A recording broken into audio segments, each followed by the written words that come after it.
Here we go.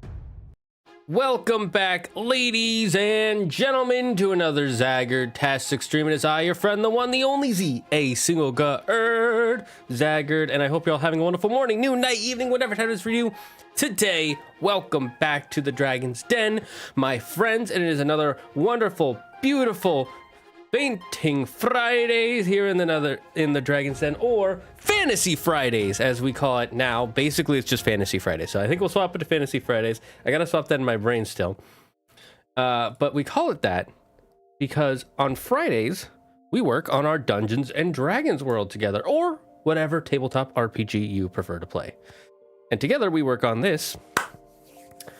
And we have started with our first city, our first town, our first community, whatever you want to call it. I'm calling it a city because it's got a lot of people in it, or it has the possibility of a lot of people inside it. I'm going to turn down our music a little, just a teensy weensy little bit. There we go. That way, not too distracting. Anyway, so we are working on our town of Dragons song so far, and we've been working on it for like 4 weeks now. And I want to move on to another city, town, dungeon, whatever we end up doing next. I want to move on to that. But before we do, we have to finish Dragon Song. And before we even do that, I have to say hello to everyone in the chat. Thank you. Thank you, all of you, for joining up from YouTube or Twitch or wherever you're at. Thank you. Thanks for joining us. It means a lot. So anyways, we are doing our Dungeons and Dragons. We're doing our final tweaks today.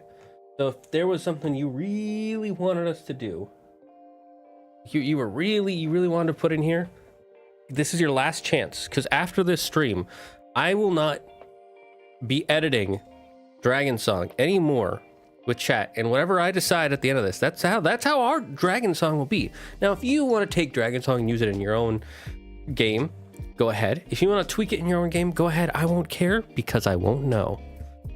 It's all good. It's all good. Now let's get into it. So we've completed all these questions. All the things in green are questions we've answered. Anything in blue, I am locking in, not changing. I'm like willing to change some of the stuff, but not most of it. However, and then the stuff in yellow or orange is stuff we've answered, but there are still things we need to add to it, right? And then red is we have not answered it. As you can see, there are quite a few red questions. And we were in the middle of answering some questions when my computer crashed last time. So to make sure that didn't happen, I restarted my computer before stream just in case. It probably won't.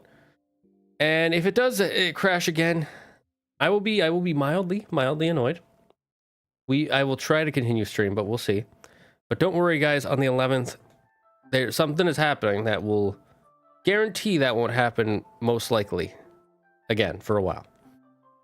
So we were in the middle of deciding how the factions decide clan leaders. And Alpha had some ideas, and I think Yuki had some ideas, and in the end my brain was like, I like those ideas, but I don't like those ideas just applying to everyone. And since we have multiple factions, I decided that we would have each faction deciding by themselves how they pick their clan leader and their representative. And so we agreed together that the Eyes of Akusha, their religious group, they pick whoever their leader is through seniority. So whoever the oldest person is in their religious order. And their clan leader is also their representative on the council.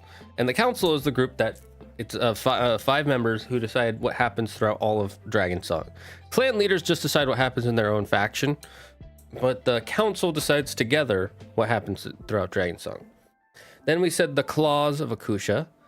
That is they're the builders or crafters. I'm gonna actually make this capital because it bugs me that it's not. Golden.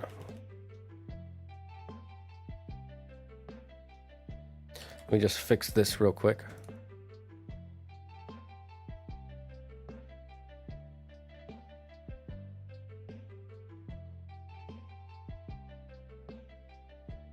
don't know why I didn't change this before.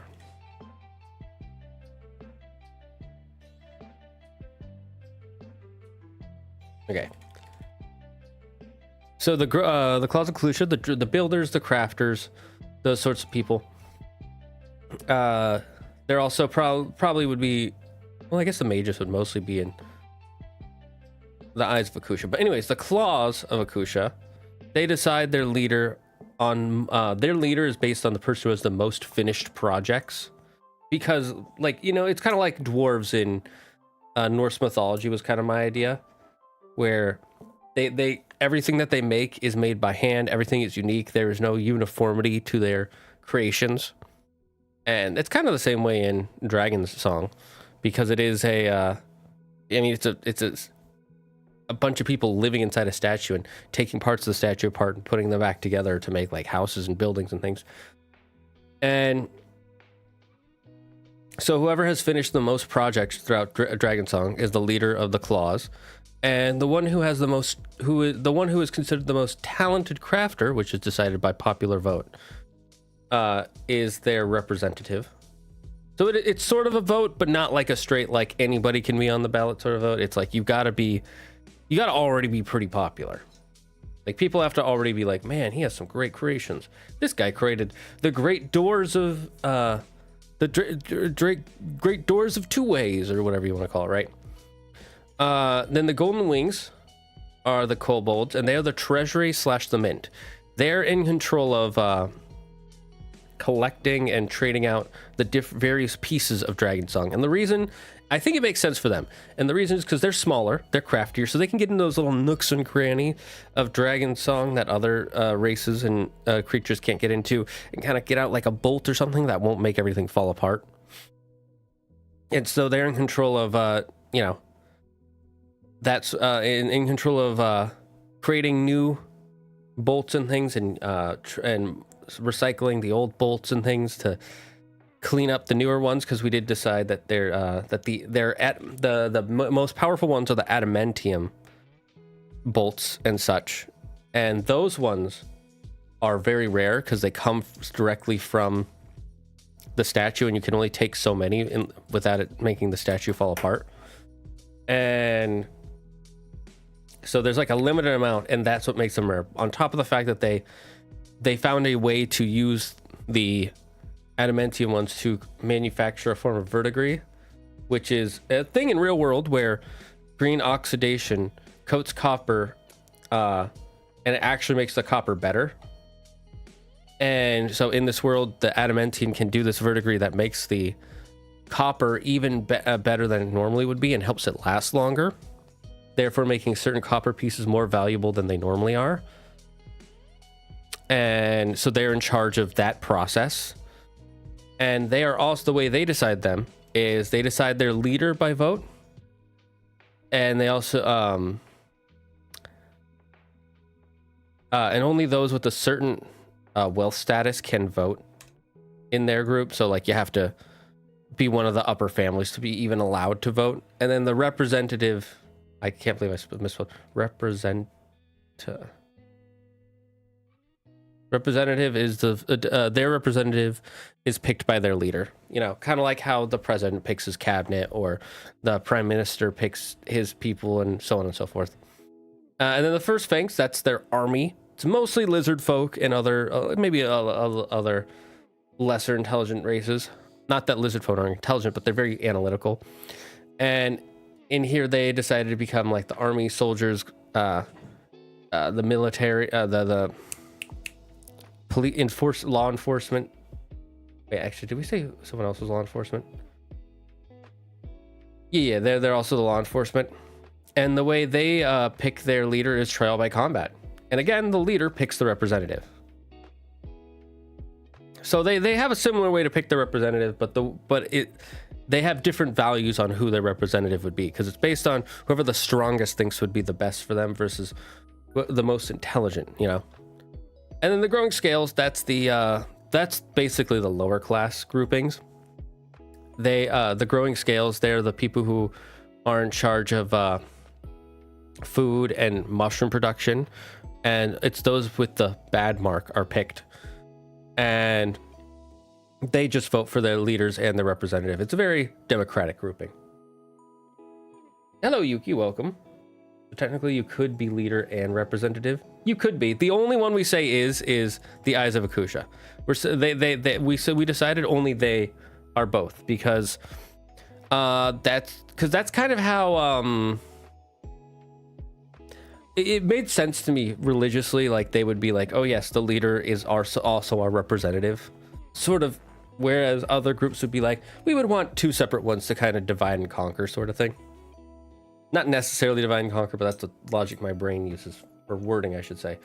I just want to point out verdigris in particular is poisonous copper salts. The oxidation you're talking about more generally is called patina, or copper bronze. As for metals as a whole, you call it oxidation. I knew it was called oxidation. Someone else in the chat when we were first making this, like 3 weeks ago, was the one who said it was verdigris. So that's why I called it verdigris. Patina.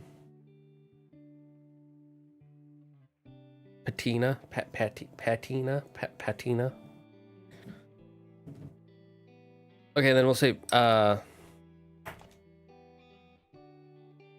actually, you know, I'll just say slash patina. That way we can figure it out later. That's a semantic thing we can figure out later, which is both important and not important. You know what I mean? And we know we're gonna lock in this answer. I've left it green because there were some questions I wanted to answer, but I think there we go. This is now locked in. And so we're this is where I want to name. Let's give a name to each of these clan leaders and representatives. So leader, representative, and then leader. Yep. Ayah.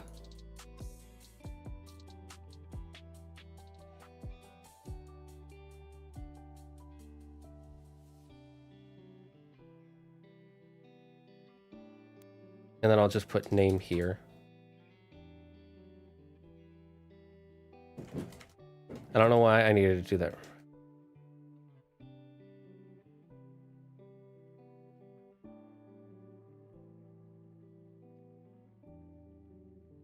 And then we'll give it a bunch of space, just cause.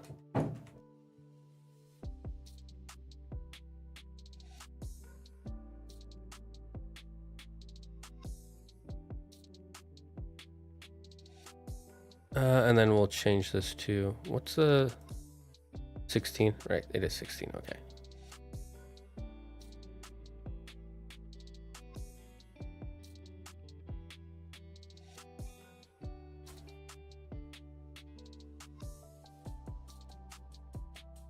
Holy squawkamole.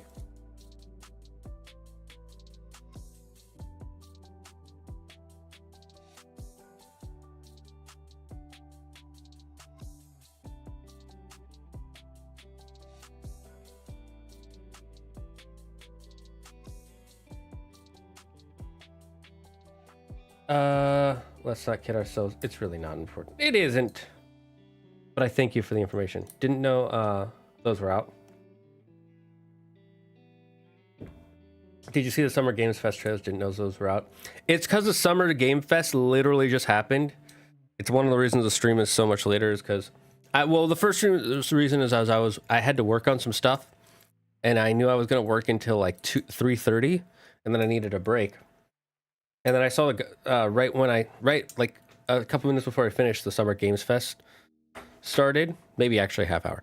And I started watching some of it in the background while I was working on stuff. And then I finished my project and I was watching it and it went until 4. And then I realized I had to eat and I hadn't eaten. So yeah, I watched the Summer Game Fest. It wasn't terrible. There was a trailer for Civ 7. Doing productive work instead of streaming, you disgust me. I know, I'm sorry. I'll try to be a better streamer.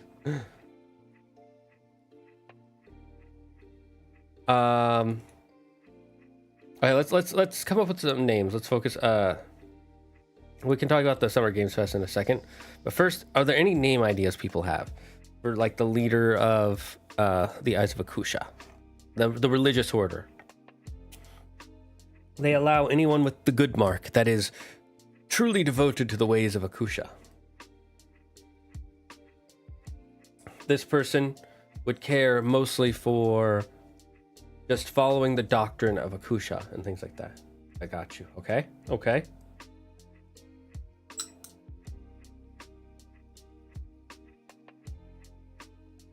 His name is I got you. Got it.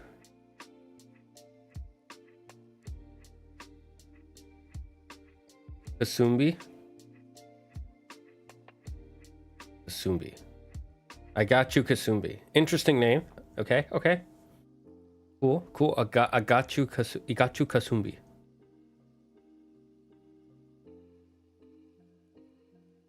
What does he have? He would probably have a title, right? Because he's the head, whatever.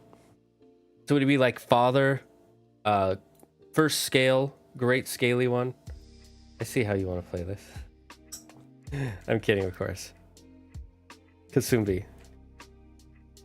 So what kind of title would they give the leader of their order?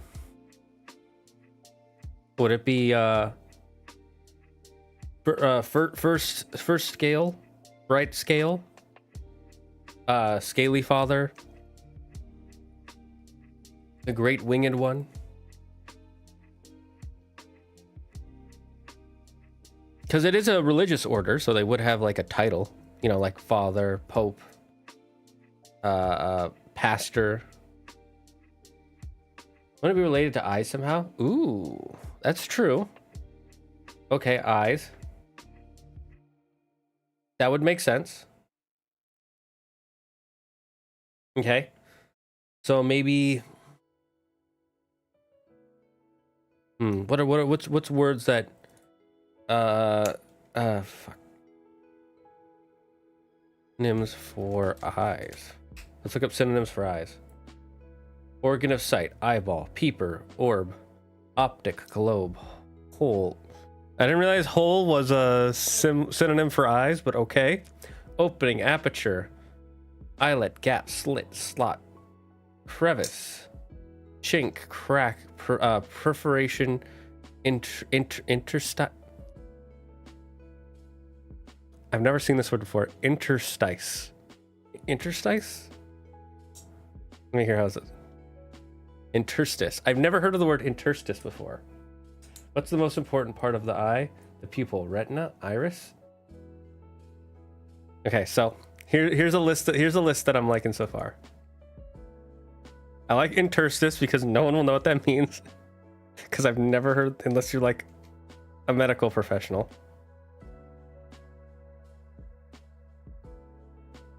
Interstice, Solera. What's Solera? Never. The white outer layer. Oh, the white outer layer of the eyeball. Okay. Solera.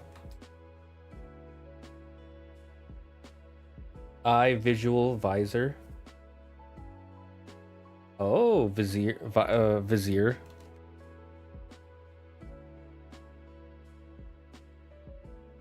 Interstice. Interstice Kasumbi. So these three are the ones that I like the most because they're words that like no one would really understand. Like they would. What is the interstice, by the way? In intervening space, especially a very small one. Huh. That actually kind of works for like. That works in two different levels because it's like. They're in this cramped statue, so it's a very small space in reality. It's a synonym for eyes, apparently, so it could fit with the eyes of Akusha. I think interstice is actually a pretty good one. So interstice Kasumbi. Dungeons and Dragons. Teaching idiots like me new vocabulary every year. Oh, that is a double entendre. Great Interstice. Maybe he's the Great Interstice because he's the leader. Like anyone at like, there's like the apostles and the, you know, but he's the Great Interstice. There we go. Seconded. Motion passed. All right, these, and we're gonna lock this in as well. This has been locked in. This one is not going to be locked in. No fill. Because it's supposed to be an empty space. All right, now we go to the... Who is the leader? Oops. The leader of the Claws of Akusha. Remember, these are builders, crafters. So you can give them names that would be like builders or crafters. And then they'd also have their representative. And then we can write some stuff about them afterwards, but we'll keep it just names for now. Just give them names. Ooh, wait. Also, one quick thing. What species is this person? Are they a kobold? A dragonborn? A lizard folk? D&D scaly races.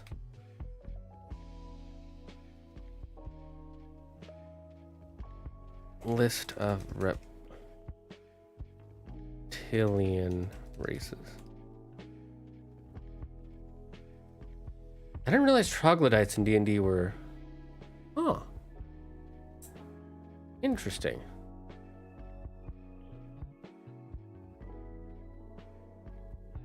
I think a kobold would be cool.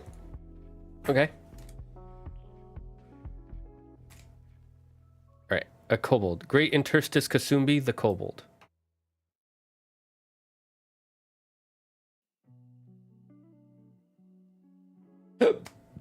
Oh, there's a Beldam. Darn it. Speaking of Beldam, did anybody see M&J TV's newest video about a starter of every single type of Pokemon, or a starter Pokemon from every single type? It's a pretty interesting watch. There were some I agree with, some I disagree with, but I see why he picked the ones he picked. Can you guess which was one of the hardest ones to find? Based on certain criteria. Negative. It's a good one. I recommend it. Anyways, back to this.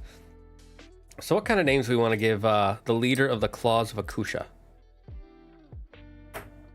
This would be a crafter or a builder. Let's see. Blacksmith names.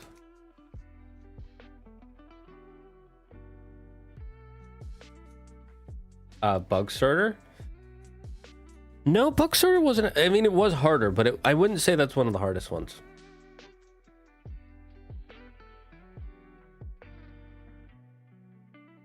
I'll give you a hint.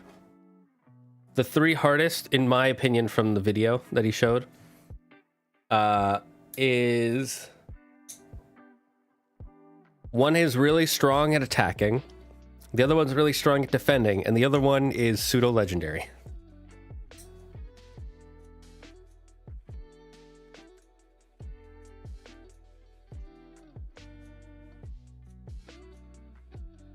So let's see. George and Forge by Hammerhand, or really? Okay, these are all meme names.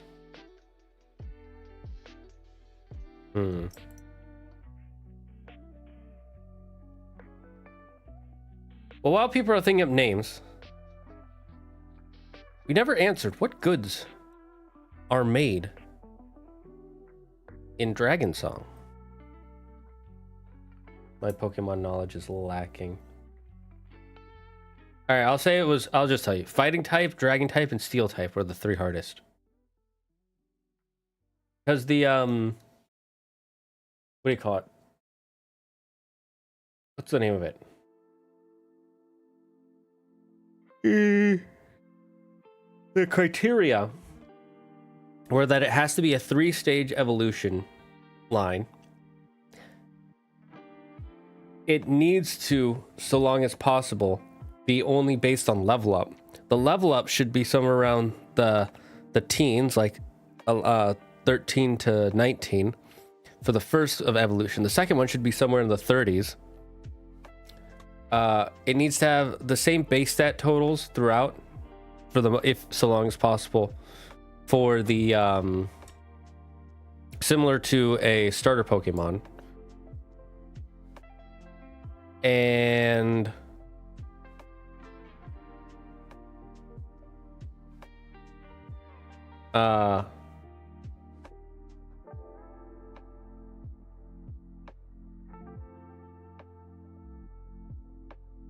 I forget what the last, I think one of the rules was also vibes. It's gotta have vibes.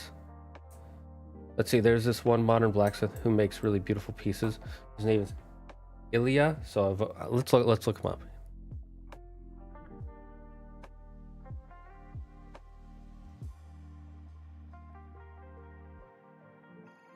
Let's look up these blacksmith pieces. Oh dang.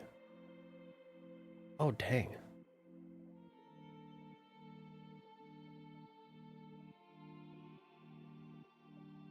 Is this who you're talking about, Yuki?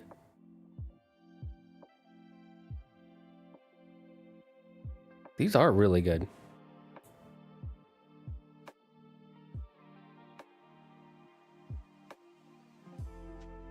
Oh, that's cool.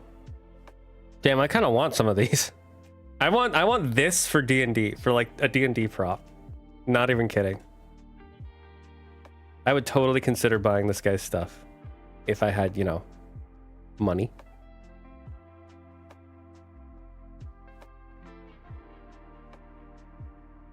Wow. This is really cool. I wish I was a modern blacksmith.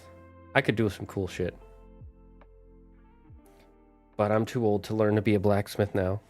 I don't have the muscles for it. Look at these arms. They're doodle arms. They're like... I think we'll put his name for the representative because it's based on most popular. And I think that those were really cool. And I feel like that would be really popular, especially back then. Just gotta send a couple $1,000. I mean, I'd be willing to do it. If there is actually a thing that I want to do. There's a years and years and years and years and years and years ago. Maybe not that many. Maybe cut back just to like 2 to 3 or 4 years ago. There was this YouTube video I saw of someone with a replica Master Sword, and I really wanted to buy it.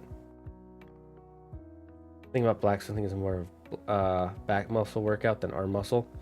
It's both, from what I can tell, because you need to be able to lift a very heavy hammer with one hand while keeping the left hand stable. It is definitely, back muscles are super important, but from what I can tell, it requires both, and I have none. So representation does make sense. The representative. All right. So then let's come up with like a gruff name for their leader. Let's see, these would be the claws, so they would be the Dragonborn. Let's say Ilya the Silver, because we'll say he's a silver Dragonborn, right? And how do Dragonborns name their people? How do Dragonborns get their names? Personal names given at birth.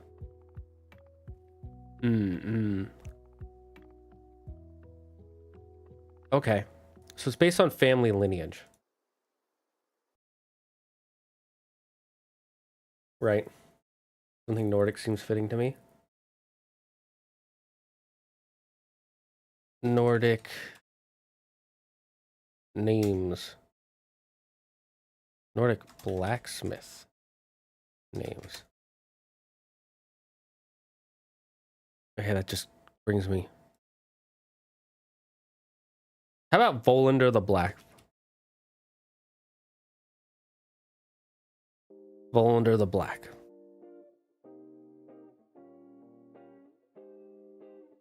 I think those are good names.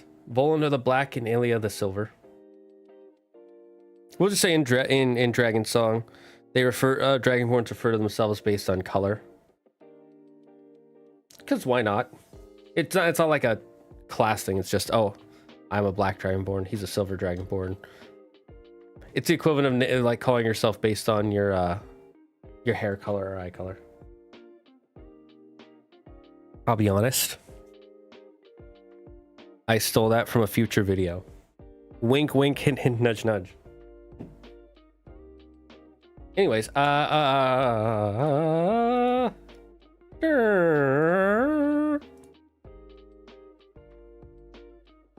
let's see. Next, we'll do the Golden Wings, which are the kobolds. How do kobolds get their name?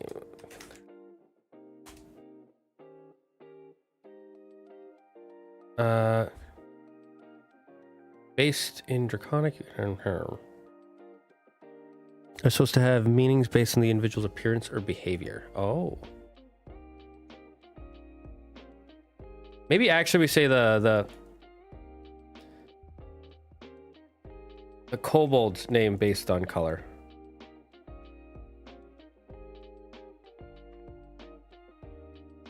Because that actually works for kobolds, and that way you don't have to think too much about it if you know. Do you know? So yeah, how about Ilia the? And then let's go with a clan name. Silver Fingers. And Volander Black Tail. There we go. It's close enough. Basically the same thing, but you know, we're a little bit different. Hyper noted. Yeah, all dragons and dragonborn refer to themselves by the color of their scales. I changed it a bit so kobolds do, because apparently kobolds do that already.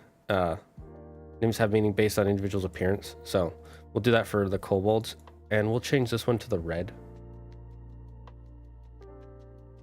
and this one to green. Actually, we'll go with blue. That works. And they're based on this is based on some wealthiest. So they would actually have like names. They would have names because they're like the wealthy ones. So not the red or the blue. Ooh, this makes it more confusing. How about the blue rose? And then we look up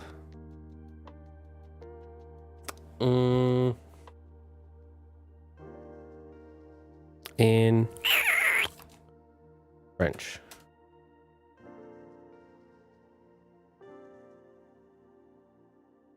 I didn't realize blue rose in French was just blue rose. Let me just... Oh, rose bleu.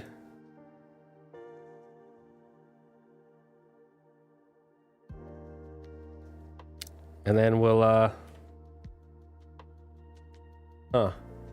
How do I make this sound more like a name and not like I just took two words and smushed them together?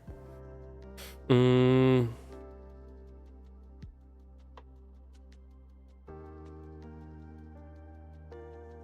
about Rosu? So last name Rosu. And then green monocle. Is that monocle? Did I spell monocle correctly?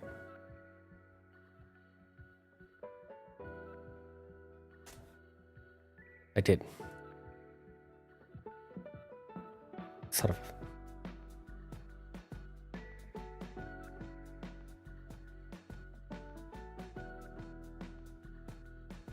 Okay, how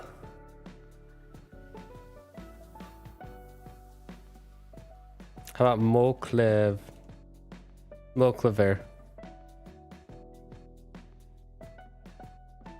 There we go. Last name Moclever. And first name, let's see. A bank. What's a good banker name? Roble.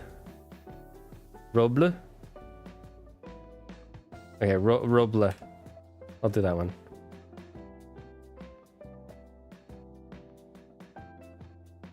Wait, no, it was EU. EU forehead. What would be good for? What would be good a name for a banker? What's a name for a banker?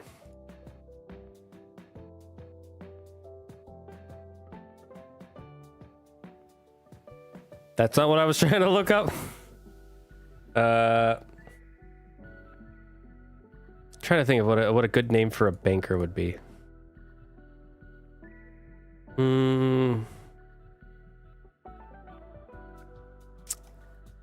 Let's see. What would be the French name for you know, let's sound super greedy and exploitative. I got it.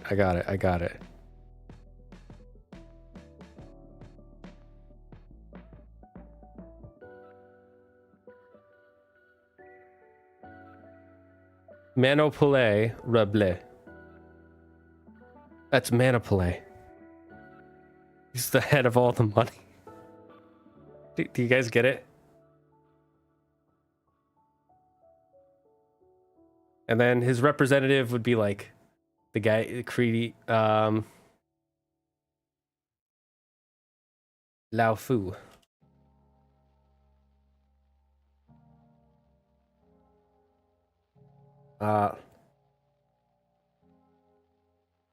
Low fine Mocleve. Moclavier. There we go. I love it. If anybody can figure out it, congratulations. You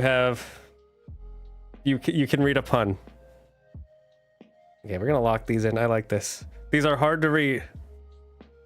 Monopole, Roble, and Lofene, Moclaver. You know what? You could also just say Mo Cleaver. Mo Cleaver. This is Mo Cleaver. Well, let's see. Trial by combat. All right, they'd all be soldiers. What's a good soldier name, right? Like a warrior's name. Yes. The slithering one.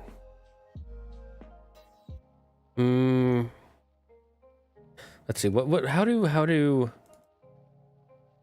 do lizard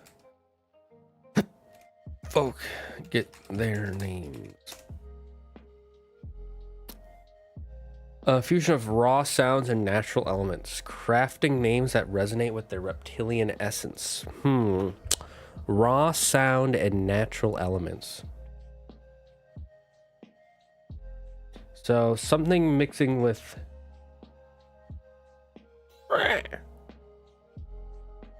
like a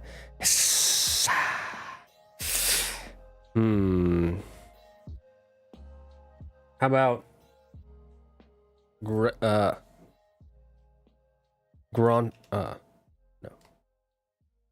Groudle.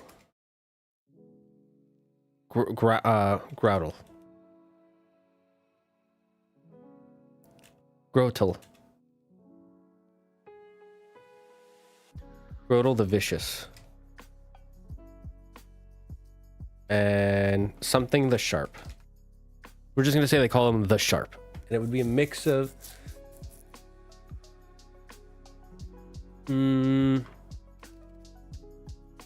maybe like the sound of hissing, hiss, and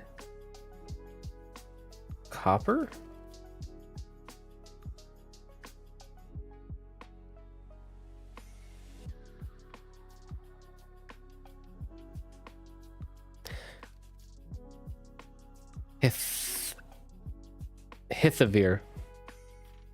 Hithavir the Sharp, and Grotel the Vicious. Because this one is like, if you couldn't tell, it was Growl and Metal. So Grotel the Vicious.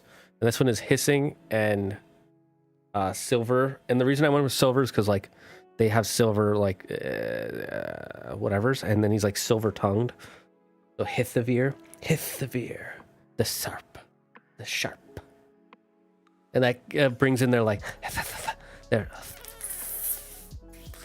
like hissing with the tongue, but there's a little bit of a lisp. And then finally, the leaders of the growing scales could be from multiple races, groups. So let's vote. Do we want it to be their leader to be a dragonborn, a kobold, a yuan-ti? Oh, we could have it be a yuan-ti. Ooh, let's have it be a yuan-ti. That way we bring in like a fifth race. How do yuan-ti get their names? And we'll put that in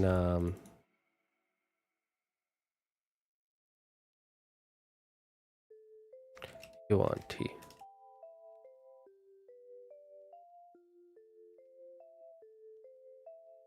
It's yuan-t. Yuan. Me saying it in my Americanese. Simply consists of variations in hissing or different heat signatures or particular. Oh, interesting. I mean, this isn't official, but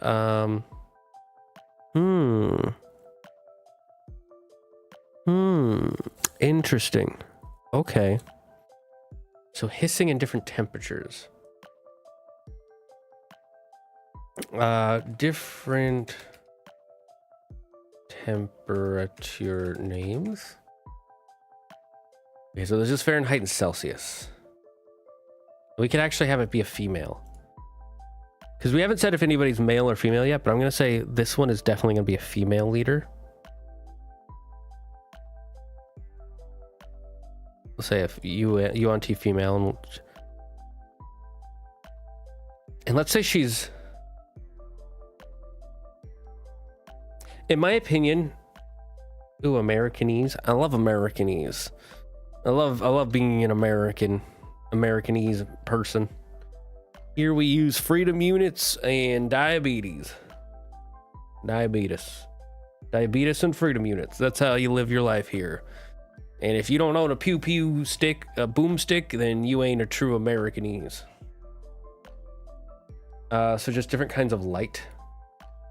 Yes, but I was thinking, so in my head, personally, Fahrenheit is like the hotter temperature. Celsius is the colder temperature. I know they're the same thing, but logically, 0 degrees makes sense for freezing.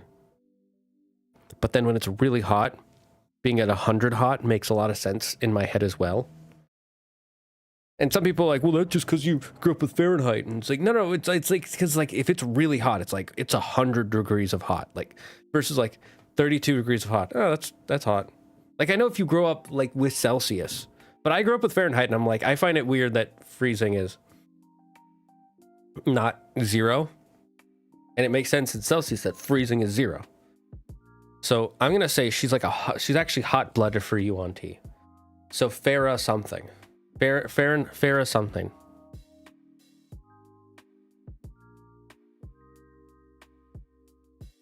And we'll mix it with like a hissing noise or something. I just call you all Yankee Doodles. Oh, listen here, you limey bastard.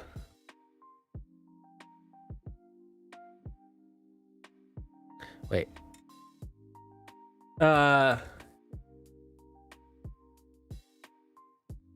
UV, etc., etc. I just use Kelvin, where 0 means absolutely no heat. Well, except for, I don't think is there anything in the universe that's 0 Kelvin? Because I'm pretty sure even the universe is 3 Kelvin. At least that's what I was taught. Maybe we've learned something new, or the teacher who told me that was wrong. I like Kelvin. Kelvin is a really cool idea. No, there isn't anything that's 0. Yeah. Because it's impossible to find an atom in the universe that does not move. Because the way Kelvin is, but you can't have 0 K. Yeah, exactly. I'm British, not Irish, you fop. All the same thing. They're all the same thing. What do you mean? There's no difference. You guys are all the same. You're on that side of the water, not on this side. Look, Yuki may not be a true Americanese, but at least he's over here with the rest of us. Like a good boy. He may be with one of them Frenchies, but he's good. He's on this side of the water. These are my true opinions. I am not joking at all. I didn't go into this voice to make it more obvious that I am making a joke, just in case someone goes online and gets all mad about what I say.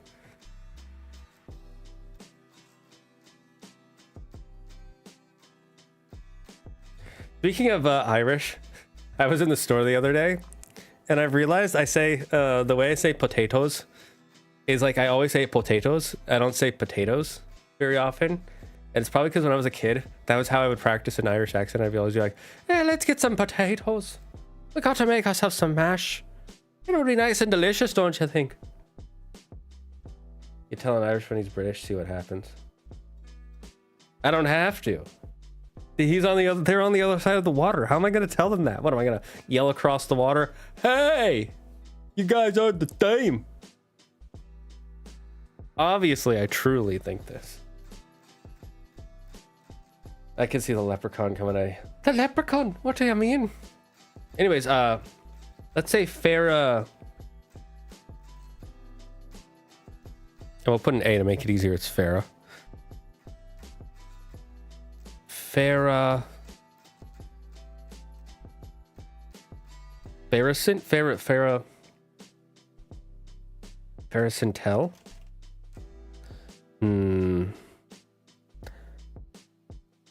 I'll leave that on the shelf, you guys. Pharasius? Ooh. Pharasius. That almost sounds Latin. Pharasius. Yeah, okay, Pharasius. That one's good. I like that. Oh, you said Pharalsius. Pharalsius. Pharalsius. Pharasius. Pharasius. I'm going to take out the L. I reckon Farah itself is fine. We could just go with Farah. That works. Kind of like Farah from Overwatch. Yeah, maybe we'll just go with Farah. I like Pharasius, but it sounds a little too Latin. And we could just go Farah. You are here to here to speak to Farah? Good, come with us. And then they all do the us at the same time, like a whole room. Farah, they want to speak to you. All right, and then their representative.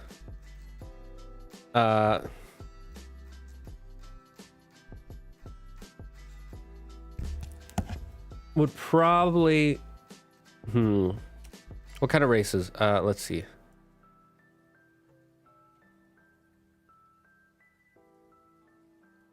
Reptile races in D&D. Let's see if there's another race we can think of. What's a Sauriel? Don't know that one. Oh. Interesting. Oh. They're not natives to Toral. That's probably why I don't know about them. We can make it a Sauriel. Yeah, let's just make it a Sauriel. Let's see, does it say anything about names? On any of them by the natives around. Their names are the noise, chirps, and sense unreplicable by mammalian humanoids. Cool. Cool. They look like bipedal dinosaurs. Yes. I mean, there are a few bipedal dinosaurs like the T-Rex. But yes, you are correct. Not dragon descended. Yeah. That's fine. Not every race in Dragon in Dragon's Song are dragon descended. Especially, it would make sense for this group to have non-dragon descended races. Because the lizard folk, I don't think are dragon descended in D&D. I'd have to look into the history. Because lizard folk are just like, they're just lizard people.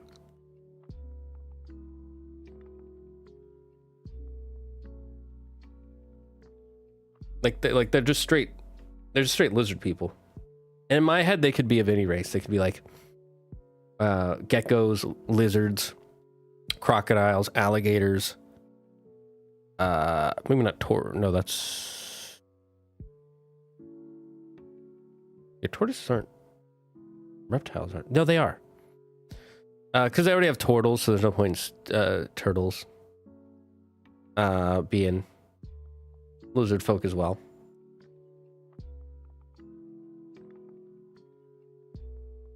Let's see, representative.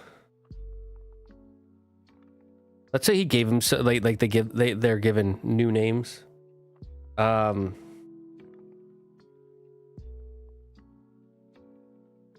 What's a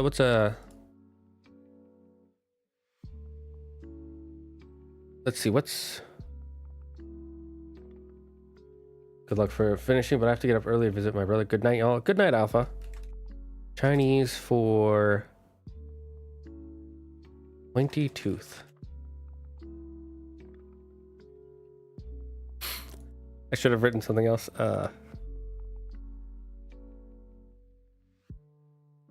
English to Chinese. Jianya. Okay. I know that's a terrible pronunciation, but I don't speak or read Chinese.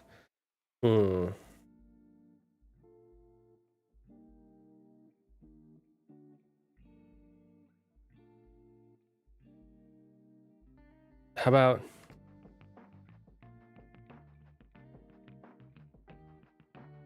We'll call him Janya. There we go. Okay, we got the names of our leaders, and then you can add other characters. Yeah, I think we're almost done, chat. That was some good thinking. Think-thonking. And it has been almost an hour. We're gonna take a break. I need to get some water. And let's see. I know, Pogs. And next thing is we gotta figure out what kind of goods are made. So guys, while we're on our break, brain do big thing. Brain do big thing. While we're on our break, chat, if you are here from wherever, this Twitch or the other one, I'm not allowed to say specifically which one if I'm live streaming. But if you're here, try to think of some goods that can be made in Dragon Song. Like what kind of specialty things do they make? Remember, we are in a statue, so that should give you some hints. There's adamantine everywhere that can be smelted down, but in minimal amounts. And we know they have mushrooms. And to continue with the mushroom theme, what do the magic mushrooms that this drug cartel gets? What do the magic mushrooms do? So try to answer. So what kind of goods can you find here? What kind of services can you find here?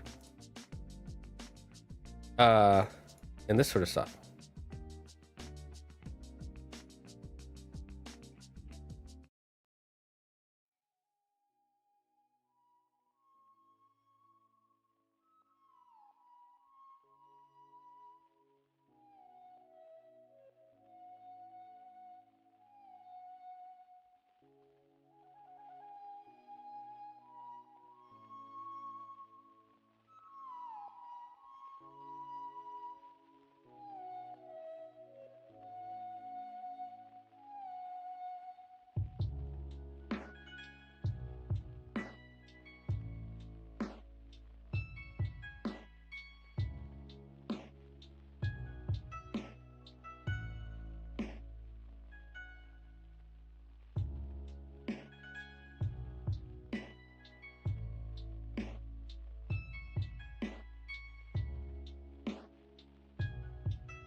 Have you ever felt like you were suffocating? Ever feel like there's no escape from that crushing feeling in your chest? Then your doctor might recommend air. Air is a new, free alternative to nothing. Our scientists have spent decades perfecting this product with extensive testing, years of research, and trial and error. We found a way to change the carbon dioxide in the atmosphere into breathable air just for you, using safe compostable materials such as trees. So you don't have to worry about ruining the environment while using air. 9 out of 10 doctors agree that air is essential to your heart, lungs, and brain. Air can also lead to cyclones, blizzards, cold and heat waves, thunderstorms, and tornadoes. If you are experiencing any of these symptoms, please call emergency services and a team will be on their way to help you as quickly as possible. Do not take air without speaking to your doctor first, because air is not for everyone. If you are already using air, tell your doctor before he prescribes you any new medication. Whatever the case may be, air is here to help you out. Air. Take a breath.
Okay, I'm back, and we have our favorite drink, milk tea.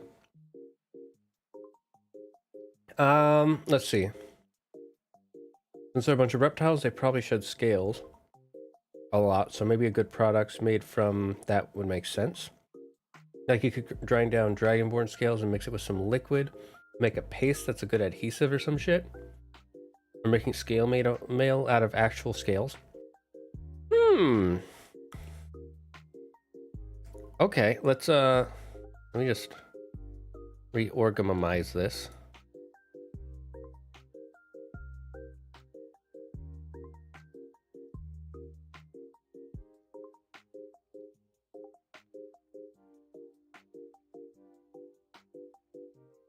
Okay, so let's see, scale mail.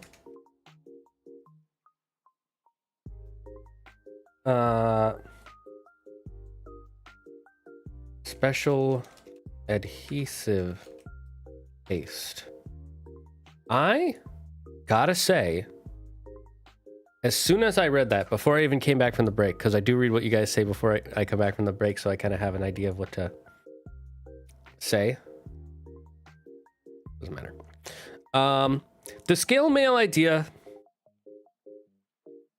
could work. They make some good. They trade scale mail. I like that idea.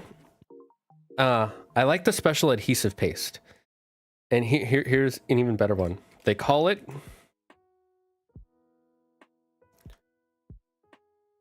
glue. It's called glue. Damn, so we don't get live reactions.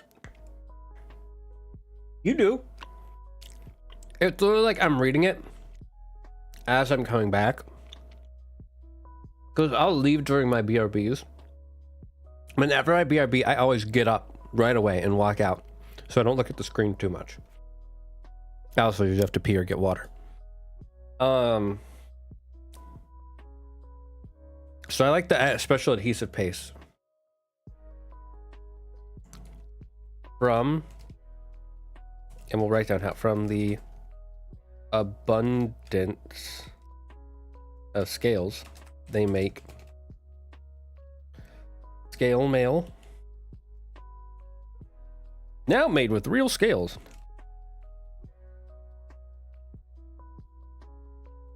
That they sell. That they...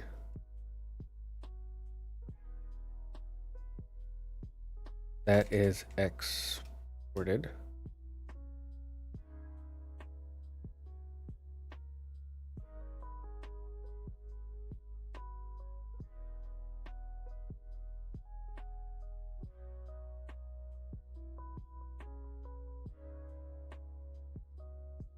They also use the scales that aren't hard enough for armor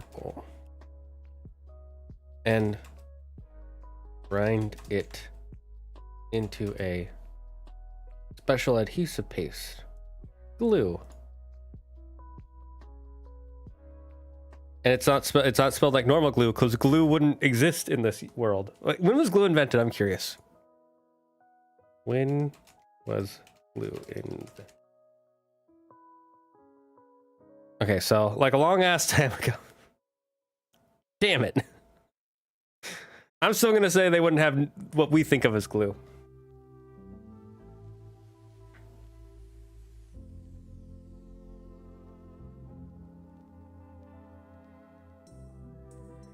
Damn, that is just glue.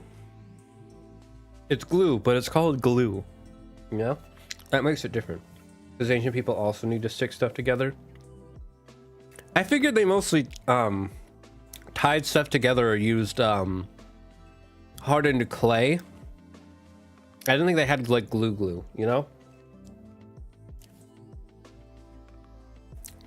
Because they had rope and they had like clay, which I guess was like a form of glue.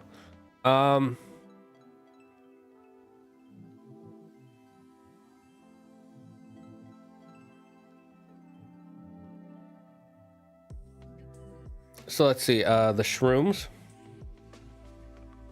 There are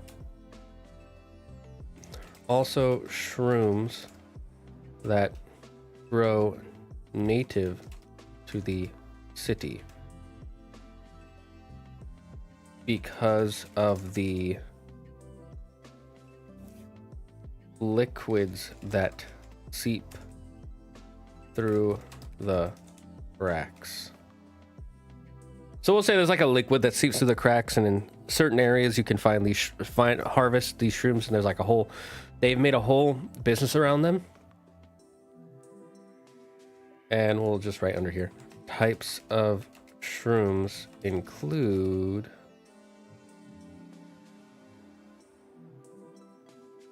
and we'll just have 3, so it's not too much work. 1, 2, 3,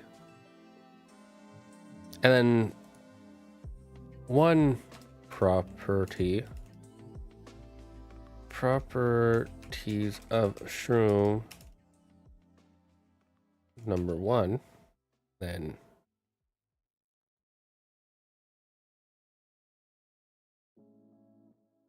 no, oh thank God.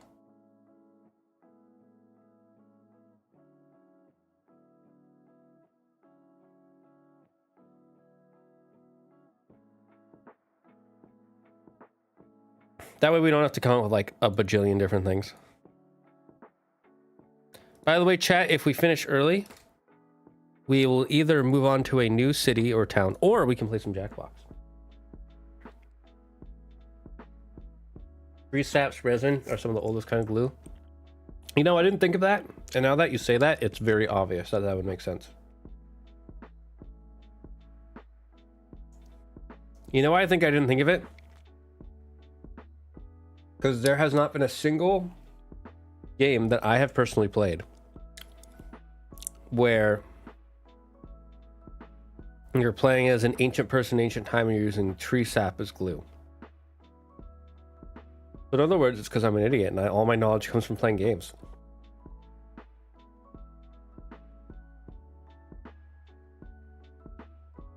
Cryagonal.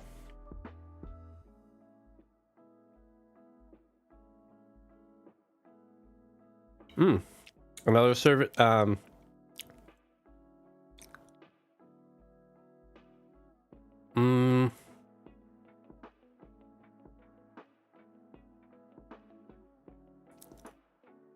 Yeah, I'm gonna move this one.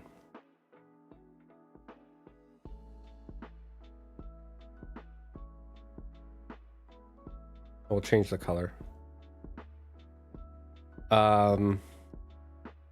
Let's see, metal repair. They would be really good at repairing metal, i.e., weapons, armor,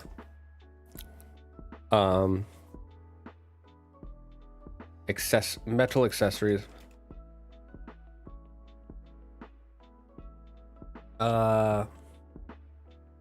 tools, vehicles. You know, like wagons. So it makes sense they're really good at like metal repair, like you said. What would be another one?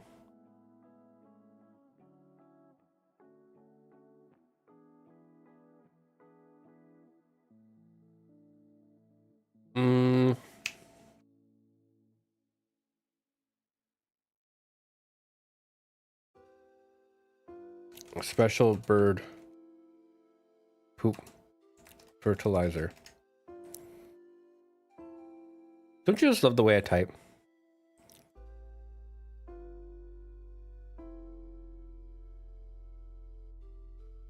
I'm so good at the English. It would make sense that they produce a lot of this and so they can send some out of town for trade. Although they wouldn't have a big trading business because they're a hidden country, so they wouldn't want...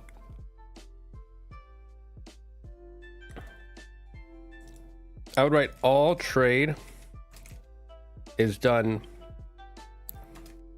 through an intermediary.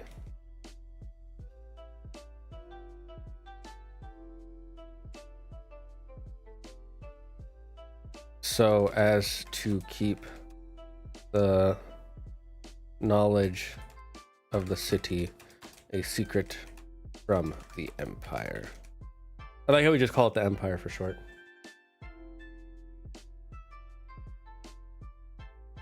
Omakuji.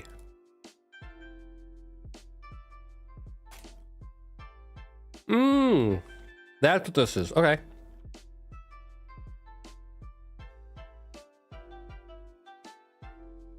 You know, I would believe that Omakuji or something similar would exist. Because they have a huge religion and like their whole place is believed to be connected to a god. So prophetic tellings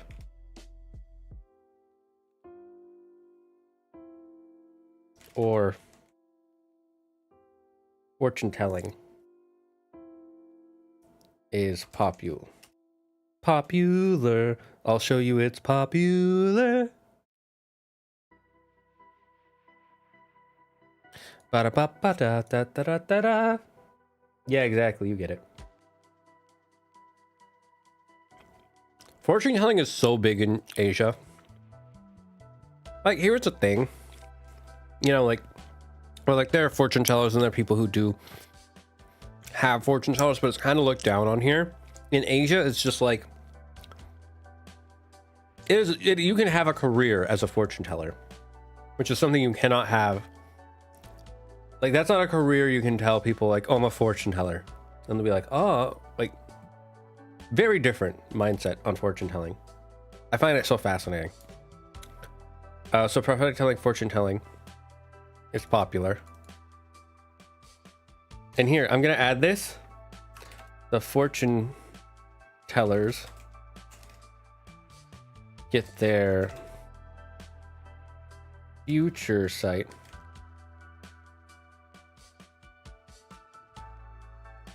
from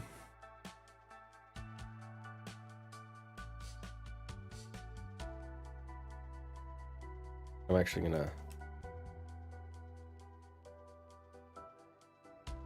breathing in fumes from the statue. This is like how the ancient Romans in Pompeii, there used to be Romans who would they would breathe the gases in Pompeii that were coming up from the volcano, and they were believed to get visions of the future from it. But really, they were just breathing up the toxic fumes of the volcano. Let me see. Roman seers that breathe volcanic fumes. I think this is a thing.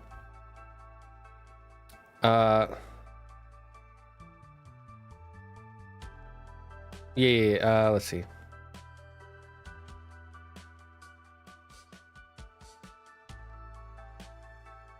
Yeah, they used to breathe like fumes and gas and glue and paint thinner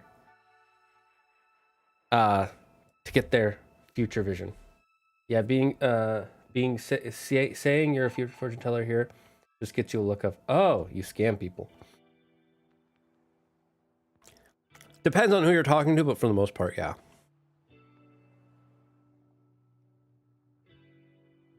I don't know if it's like a very profitable career there, but I know it's a career you can have. Because there aren't like, I don't know of any famous fortune tellers from Asia who are like super rich. Because here we have people who scam people through religion. Like there's that one guy in New York who has a mega church and he is super rich. And you look at him and it's like, oh, he's a rich douchebag. Like he's probably not a good guy. So I don't think there are any fortune tellers. I don't know of any fortune tellers like that in Asia. There might be one person in like Asia or a handful of them who are like super mega rich, but that's a whole other thing. Let's see. Prophetic telling. The fortune tellers get their future sight from breathing in fumes from the statue. And we'll say it wasn't that they're actually hallucinating, but they actually are getting future visions.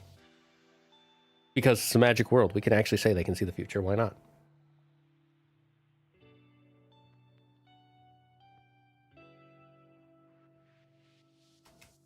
And the visions are correct. However, we can come up with it later if we want.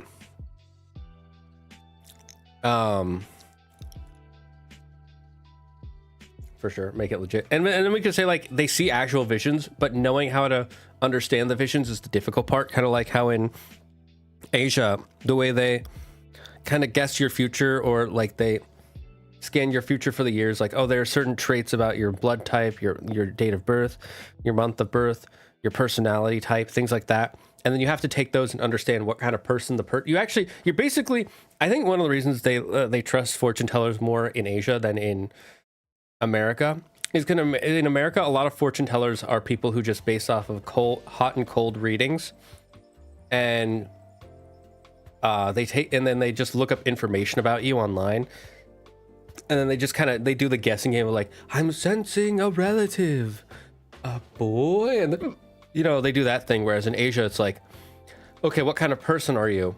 And then they basically build a semi-psych profile on who you are as a person. But then they add like more mystical terms to it. I know that they're not like trying to trick you, but like that's the best way to explain it in my head. Like there was an episode of a show called Running Man where they did this, where it was the beginning of the year, and they actually had a guy come in and he gave he looked at their fortunes for the year for each person.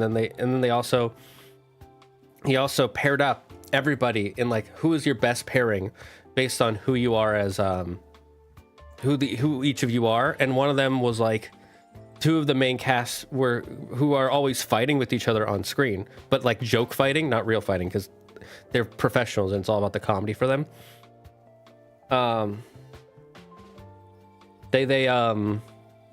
It was like, you two work really well together. He's water and you're earth, and together you guys will like work well with each other. And it's honestly true. Anytime they're on screen together, they're a very good comedic duo. They're very funny and very entertaining. They can drive the entire show, not the entire show, but they could drive like whole sections of an episode, like 20 minutes of an episode, just the two of them bickering And it's fake bickering. Like, you know that they don't actually bicker with each other like that. They're just so close, they're willing to, like, be like, how dare you, stupid stinky son of a bitch. Oh, yeah, well, I heard that your mother gets her hair dyed or something like that. I don't know.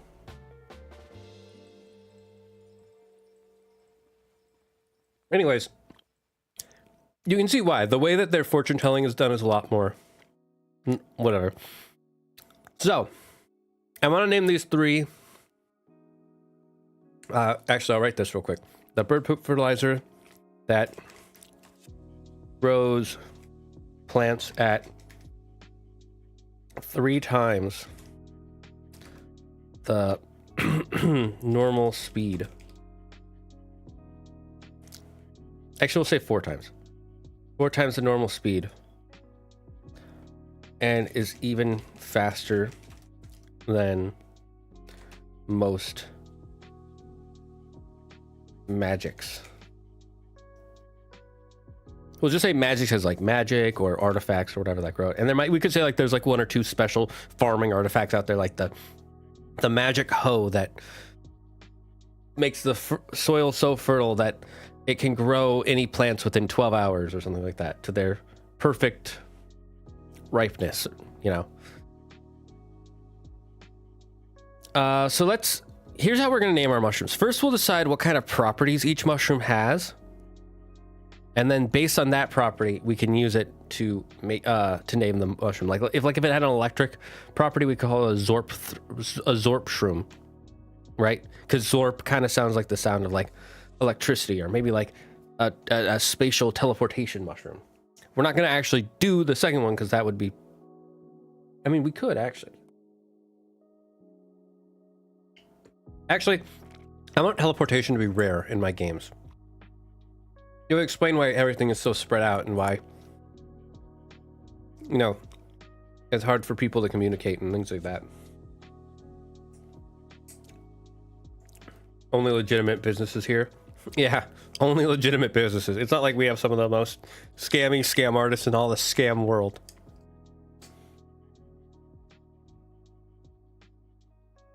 You know, we have a lot of bridge sellers here in America. Did I ever tell you what Andrew used to do with scam callers? He had a list of random things he would say to them. Like if they called, he would like pretend to be like Rick from Rick and Morty or something and have a conversation with them until they hung up on him.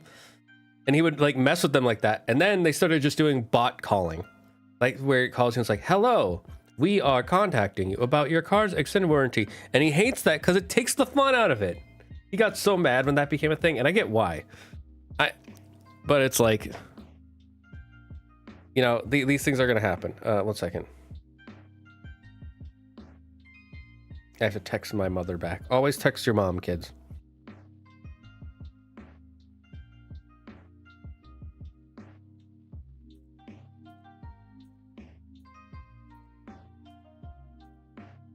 All right, so let's say the first mushroom is a psychedelic. I can't spell psychedelic, so I'm just gonna write psychedelic because that's in my head. That's how it should be spelled. I also hate bot calling. I mean, who doesn't? You can't heck around with the bots on the phone like you can humans. True.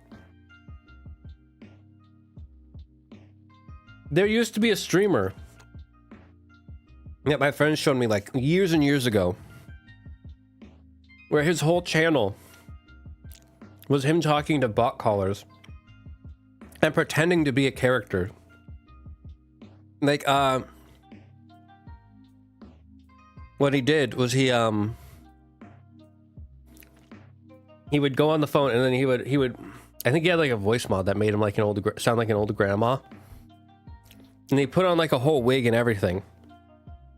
And he would be like, yeah, okay, I'm gonna take your device. And he would, and they were selling like this fake number, right?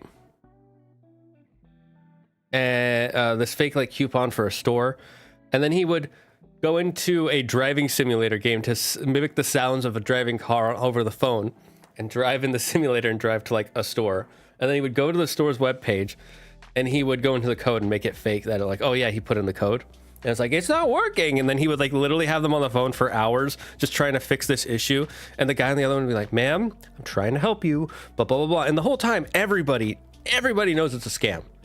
Not a single person believed it was real. And then eventually they would just hang up out of frustration and they would waste their hours of their day fake scamming someone. It was great. Oh, a Dedenne. If you want a Pika clone, go catch a Dedenne. I'm gonna actually look up how to spell psychedelic because I'm psychedelic. I was close-ish. Psychedelic that oh,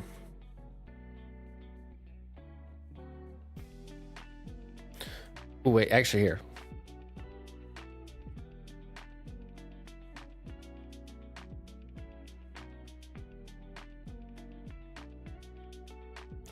A pink mushroom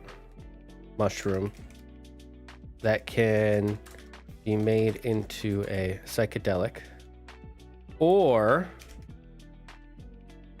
if processed can make a potion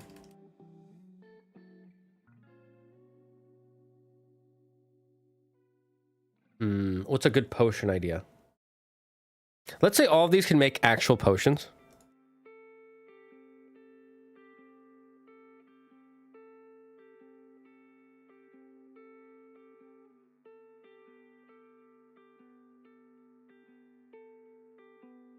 Right?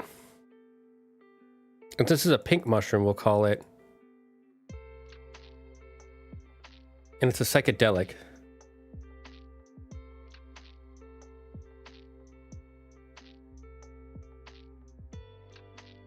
Let's say mind warp.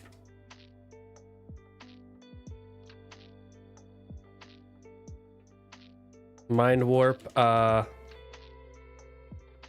see. Let's look at some mushroom names.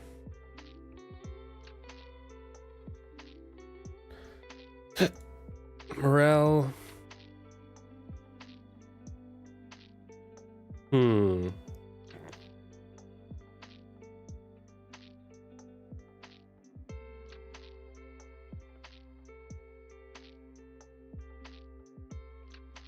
English to German.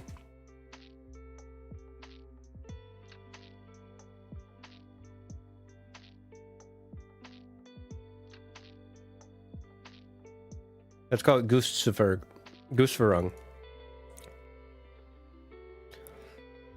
Geizverzerung. Geizverzerung shroom. That might be too long. How about just Geizver?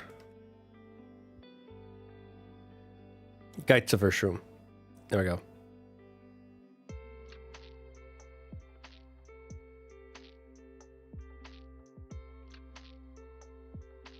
A pink mushroom with blue spots and brown frills.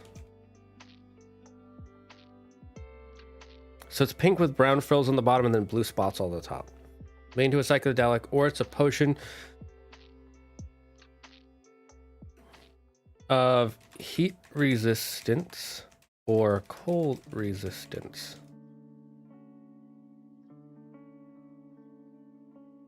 When using the cap,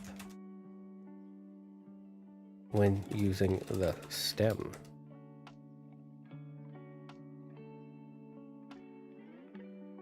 We'll say it actually has a blue stem.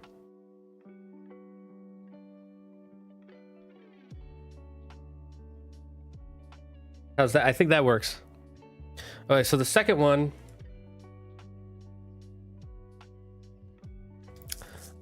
Let's see what kind of. Let's look at mushrooms. Let's get some ideas from what mushrooms look like, right?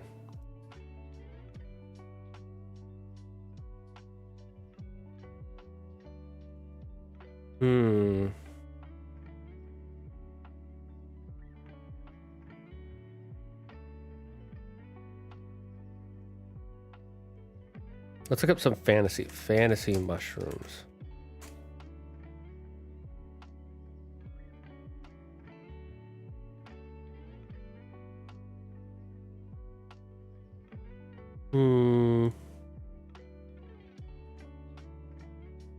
It's interesting how they always use the same type of style for mushrooms in fantasy.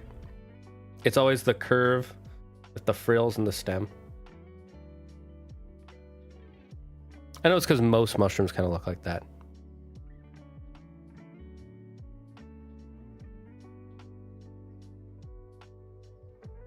Okay, let's make one that's a purple.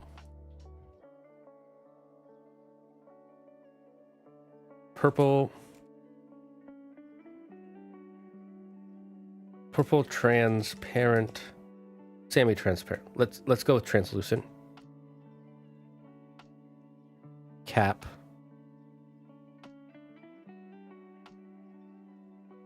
And white stem. With yellow spots on top. Okay. Can be eaten or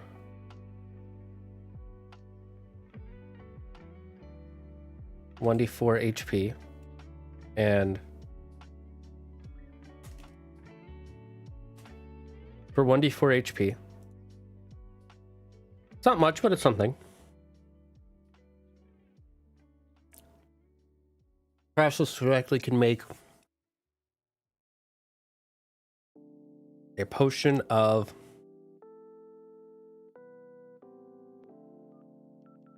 extra life.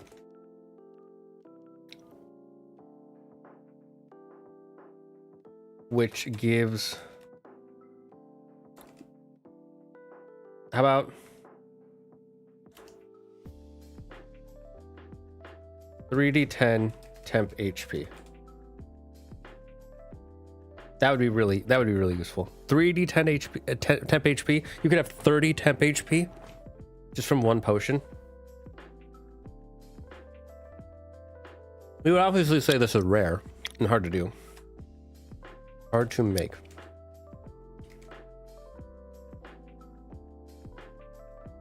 And we'll say this is 1d4. Yeah, we'll just say 1d4 HP.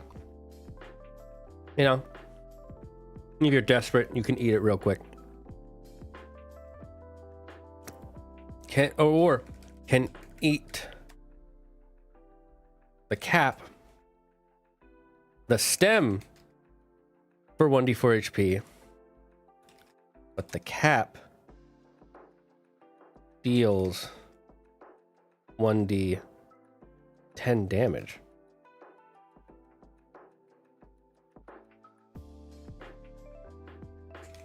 Poisons you for 1d10 damage per minute.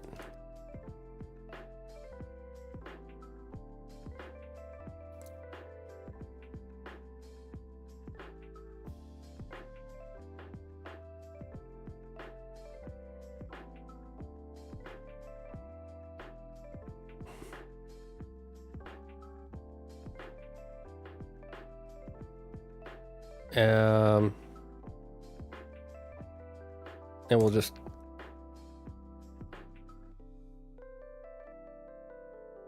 I'd rather this be long than the other one. Just cause. And since it's a purple translucent one with yellow spots. And it can poison you or it can give you temp HP. What's can I do Gaelic?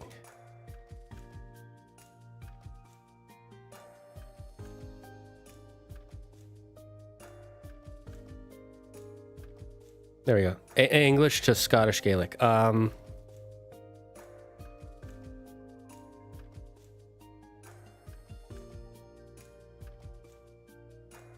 Ghost life.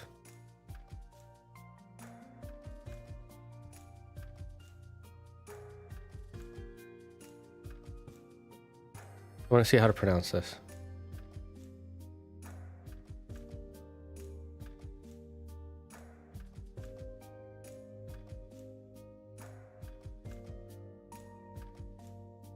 Tausche?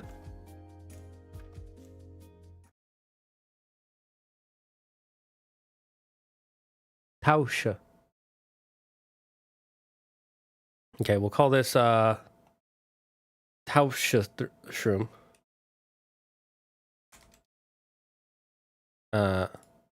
What are the shroom names usually?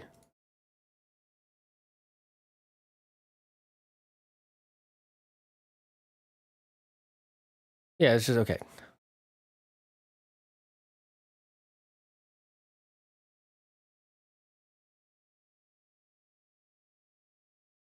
And they're called Tausche mushrooms. And let's see if there's a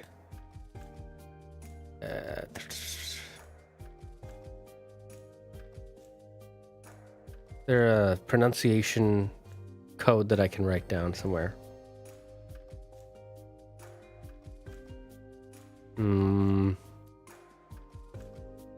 That does not help me. That does not help me. No. Okay, I'll just write this.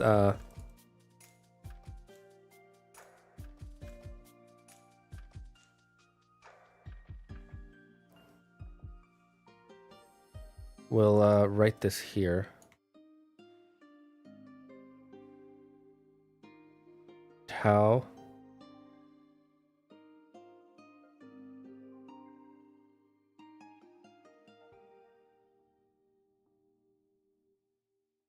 Tausche. Tausche.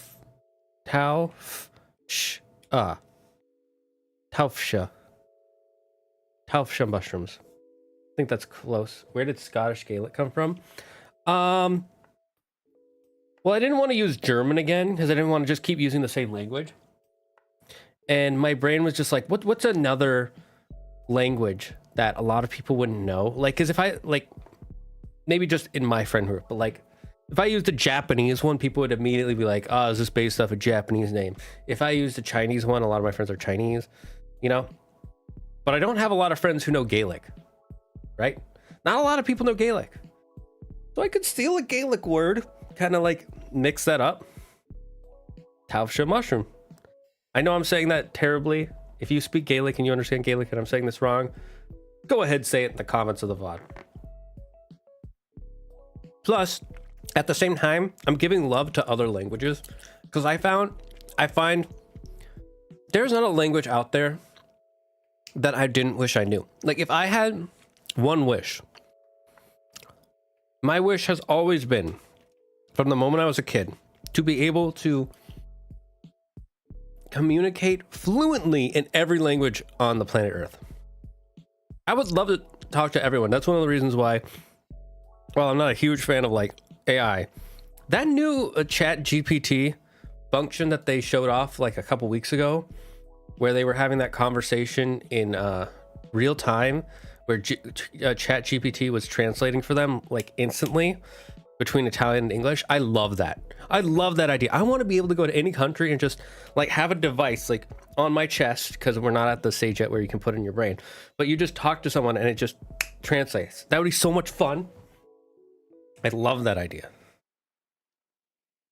That's like the greatest part. All right, so shroom number 3, right? Let's get some more ideas going.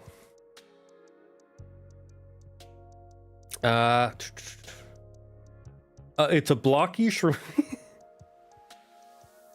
Okay, so what colors have we used? Because I don't want to reuse colors. I want them to be as unique as possible. Pink, purple, blue, yellow. Okay. We surprisingly have not used the red one yet. We haven't used red or green.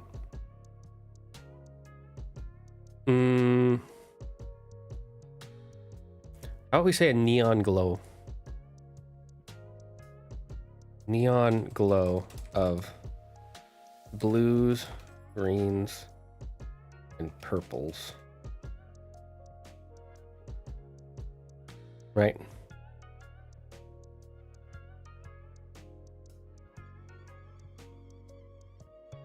the stem is colored like a red or green candy cane.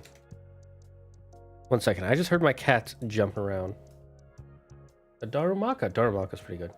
Sorry, what are we determining now? Oh, just the color of the third and final mushroom.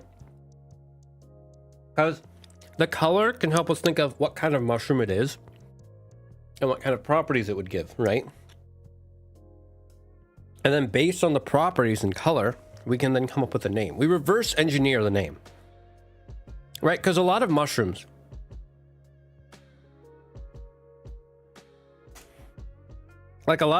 are named based on their visual properties, like lion's mane. Why is it called that? Because it kind of looks like poofy, like a lion's mane, right? King trumpet or king oysters, because they're so big and they kind of look like a trumpet or a mushroom. Hedgehog. Why do you think it's called hedgehog? Because someone saw it and saw, oh, it's spiky like a hedgehog and it's round like a hedgehog. So, like, in the real world, we reverse engineer the names of mushrooms. So why would we not do that in the fantasy room? Why would we name it first? Oh, it's going to be yellow, and it's going to be called a Zorp shroom. So then it'll be yellow, and it'll give electricity properties. No, it's yellow, and it gives electricity properties. Therefore, what kind of sounds like electricity? Zorp shroom. There we go. That was just a name I came up with. I don't actually want to use that, partly because Zorp shroom is from a fantasy series. I don't want to steal it. Although no one would know. Anyways, 1 second. I heard something fall. I'm going to go check. Yuki or chat, whoever's around, come up with some things that you can come up that this mushroom can do. What can it be made into? I'll be right back.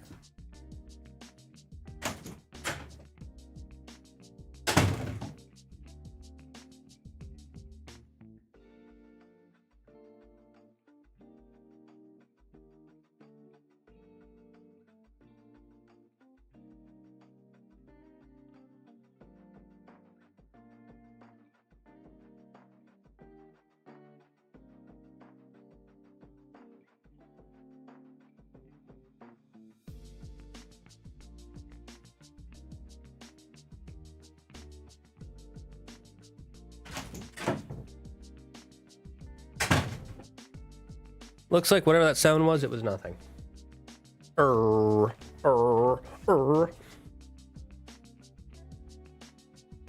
So like, let's say,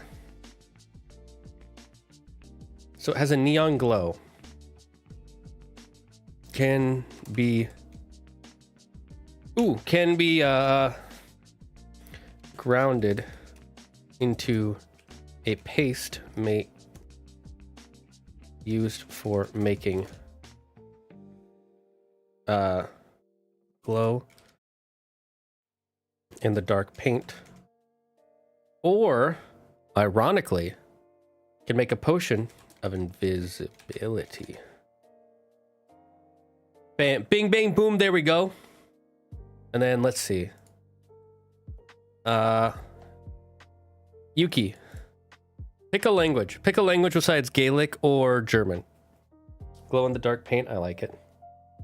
And it would make sense they'd have glow in the dark paint. Yeah, they have their fake sun.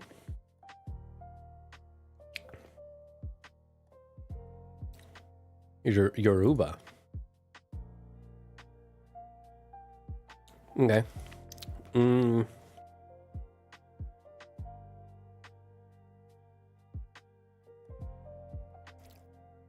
Glowing ghost.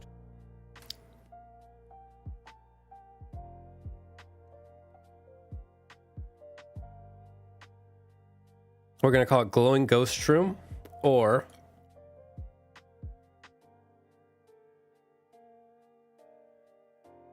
how's that pronounced?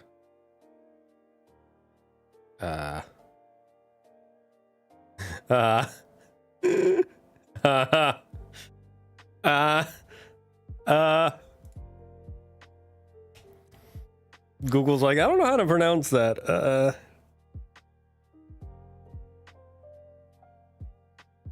So we'll just guess a way to pronounce that, and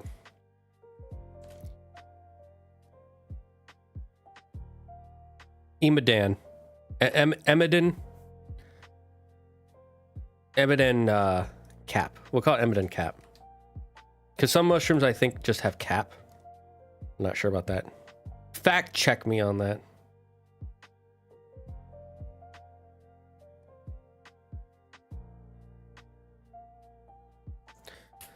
There we go. There we go.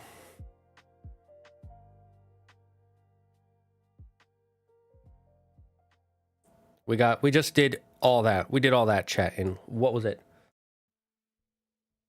Under an hour? Look at us freaking go. Look at us freaking go. And let's just call this bird poop fertilizer. I don't know. I'm just gonna pick a random language.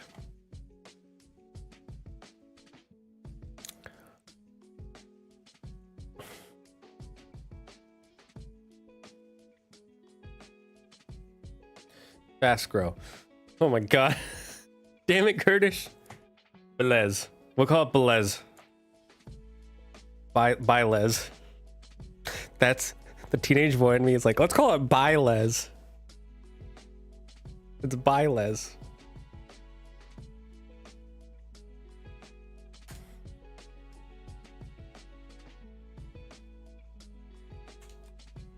Damn, so perfect for June. True. It's the Bylez. The Bylez fertilizer that helps plant and food grow. Just like June helps certain people grow out of their shells. Or more correctly, out of their closets. Ding!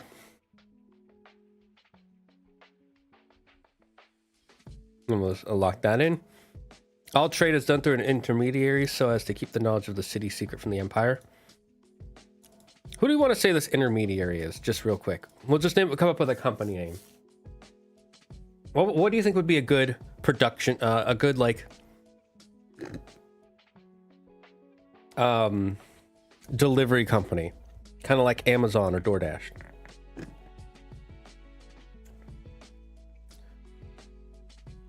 You know, I'm surprised Andrew doesn't like Amazon more, because it's basically mythology. I know that's not why they call it Amazon, it's because A to Z, but still. I gotta say, by the way, for San Francisco, this has probably been the tamest Pride Month I have ever seen. I say, has the Pride Parade happened? No, wait, no, it's not. Never mind. I know something that happened and I don't want to talk about it. What day is the Pride Parade? Oh, it's on the 29th. So it doesn't happen for another like 20 days. Well, in SF we were fine. I think in New York something happened, but we can talk about that in the Discord if you guys want, but I don't want to. Let's just say something happened that was like, holy F. Good move. Keep it apolitical. When's trading? West, east, north, south trading. Did you know, by the way, news stands for north, east, west, east, north, and south? That's not the reason, but that's a joke reason that everybody comes up with. News, north, east, west, and south. When's Trading Company.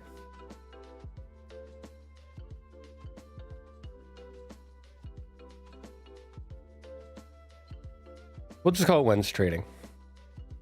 Run by and let's come up with a D&D label races.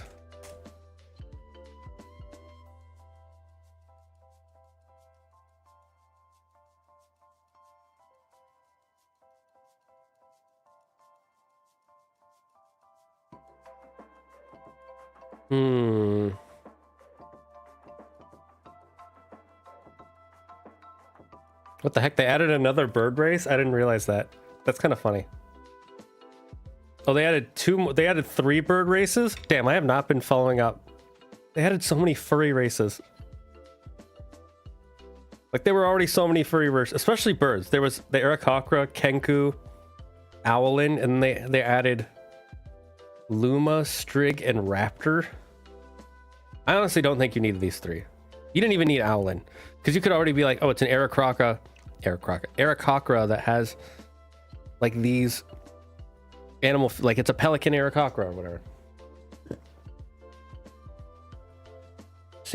Toko must have seen it in many letters. I don't think he plays D&D. I don't think he plays any tabletop RPGs.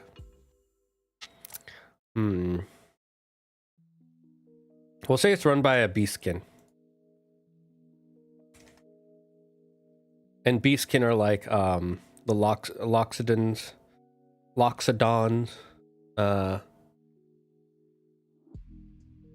Tabaxi, Turtles. Where's the other one? Where's the lion race?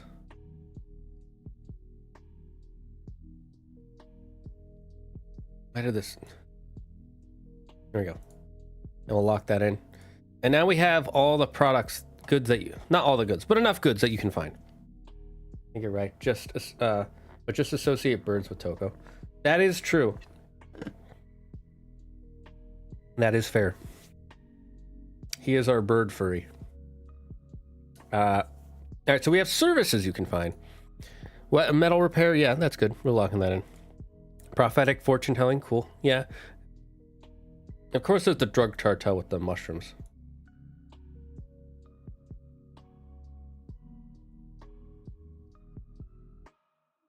What do we want to name this drug cartel?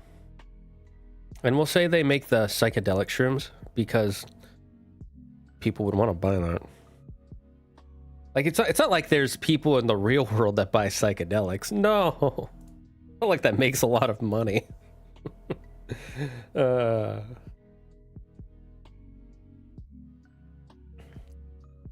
And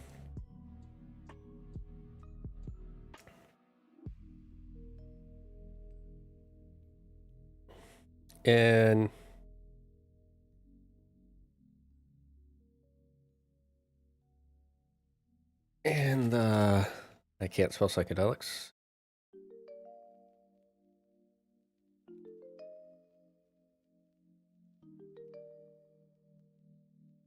They can produce from it.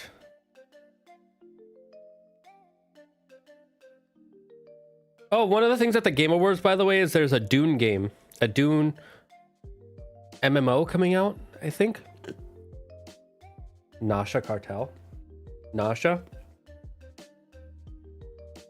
Name. Nasha. What does Nasha mean? Does it mean anything, or is it just a word you came up with? Is that a person's name, or is it the name of the organization and a person, or just the organization? Because it's like, let me see. Let me look the. Does.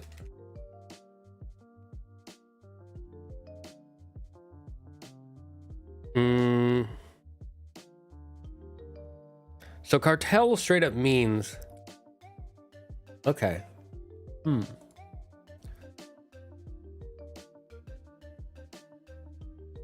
we'll say yes.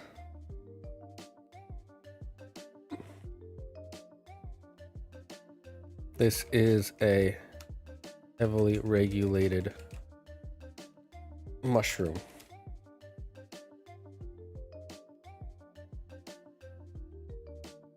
Well, we know what the mushrooms do. Nasha just means drugs in my language. Ah. And how about we call them the Nasha? And then anybody who knows what Nasha means could be like, the drugs? Yes, this is a group called the Drugs. I like that. The Drugs. They sell a heavily regulated mushroom. How do they keep from getting caught? They disguise their business as a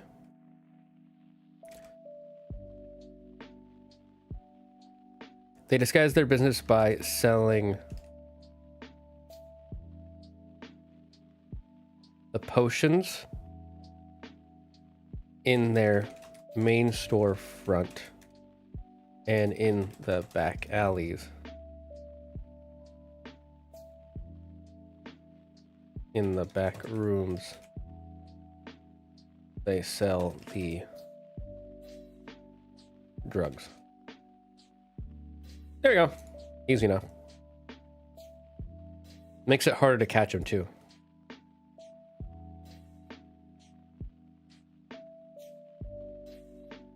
Okay, so we've actually just knocked out a bunch. We'll look at this stuff later. I'm actually gonna color this orange and this orange for reasons we'll get to later.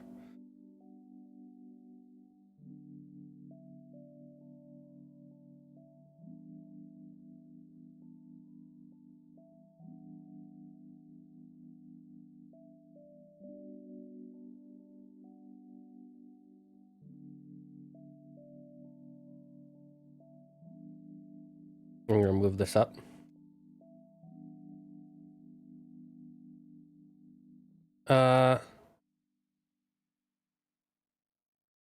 We never answer what foods they have.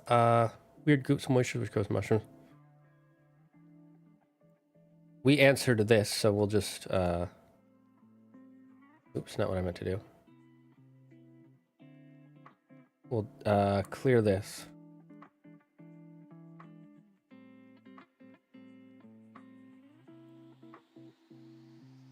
Cool, cool.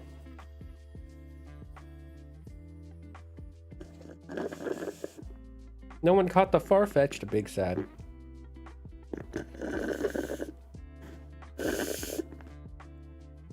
Let me get the boba. The boba and the crema is always the best bit.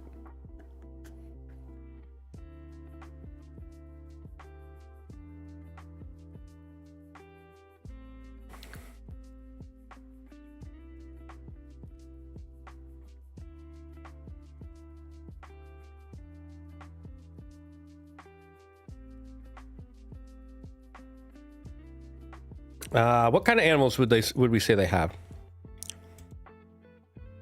Let's ask that first. So this is a small area, so they wouldn't have a lot of animals. So I don't think they definitely wouldn't have horses, because horses would be hard to get. It'd have to be something easy. Let's say they have chickens. Chickens. I cannot give him my chicken Dudley has the chicken pox, and I cannot give him chicken soup because he has a chicken. He put basil in the ratatouille. Something low maintenance. Rats. Let's say they have rats. I mean, why would they not eat rats?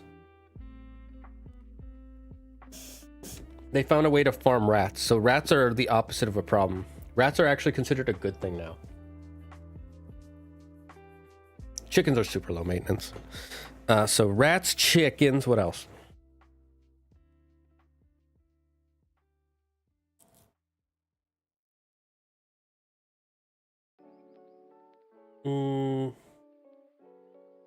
Let's see. Low main farm animals. Yes, I wrote it, animals. Bees are apparently considered low maintenance. I'm not surprised. I know an older lady who takes care of bees and chickens. Like, you have to do a lot of work to keep them safe, but you don't have to do too much. Not as big as cattle. Yeah, cattle would be too big. I would actually even say maybe sheep and goats would be too big. Nice, called it. Goats? I mean, we could do goats. I want to say no more than 3 types of animals. So chicken, rats, and goats could be like the luxury animal.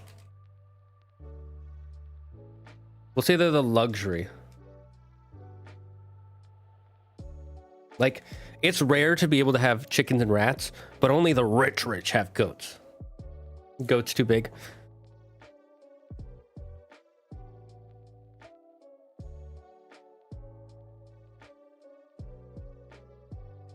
there are chickens, rats, and goats.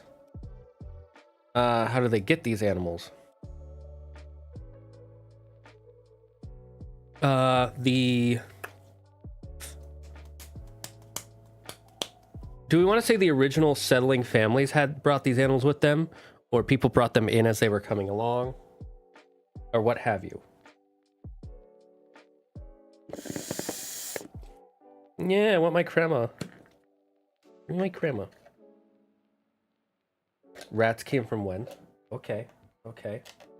That's a good idea. Does rats get into everything? Yes. The rats came from whens. The chickens originally seen as a infestation, but now a food source.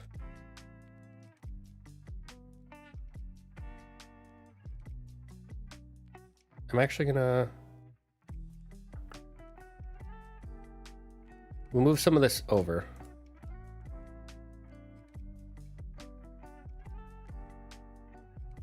Maybe not. I don't know.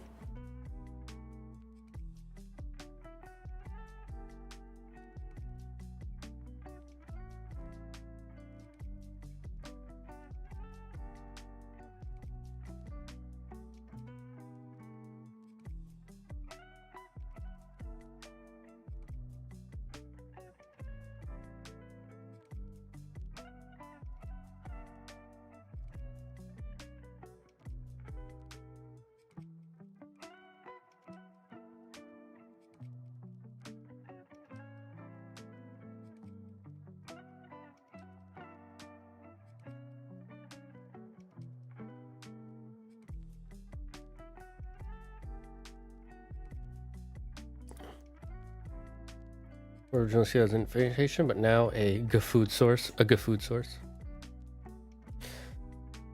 Chickens. I want to say the goats were originally brought in by the original family founders. Goats brought as by founders. That makes them even more special because then they're culturally special. Kind of like how pigs are culturally special in Hawaiian culture now, even though they're an infestation.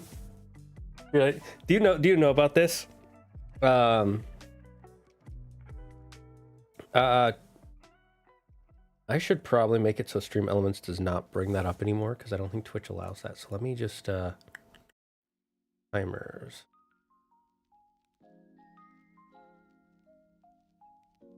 There we go. Yeah, we're gonna make sure it doesn't do that anymore. Do tell? Oh, so in Hawaiian culture, pigs are seen as it's like a big treat to eat a pig, like at luau's and things like that. However, pigs are not native to Hawaii, like at all, not even a little bit. They were brought by European settlers, and they are slowly destroying the ecosystem because they are not supposed to be an island living animal. And so they're slowly destroying the ecosystem of Hawaii, but they become so ingrained in the Hawaiian culture that the Hawaiians do not want to get rid of the pigs, even if it would make the island better. So it's this very difficult, like, kind of fight within Hawaii of like cultural importance versus natural importance. And it's a very interesting kind of what's the word, fight, I guess, that goes on in the culture there. And I don't claim to take sides. I don't claim to say who is right or wrong. This is just the information I have been told and that I know about. So let's see, who brought the chickens then? Let's say 100 years ago.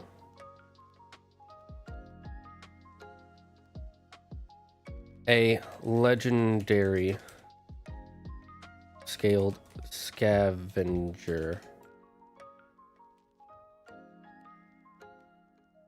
Silicath the Quick. I just came up with a random name there. Silicath the Quick stole some chickens, an entire shipment of chickens and roosters from the Empire without getting caught. And I didn't get caught either.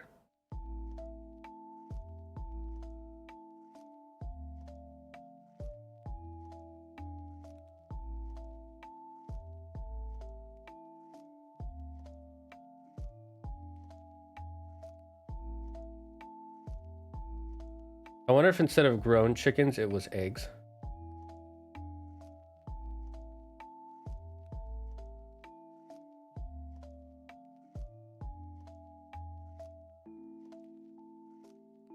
Sure, we can do chicken eggs.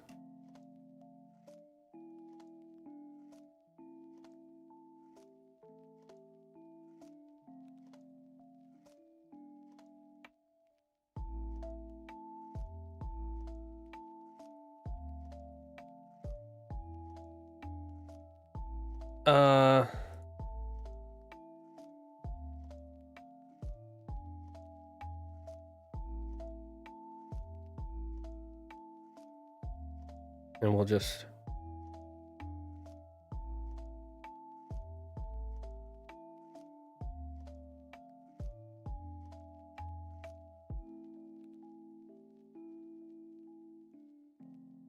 who's allowed to have them?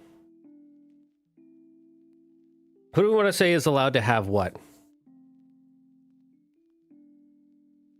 Let's see. We said only the richest can have the goats.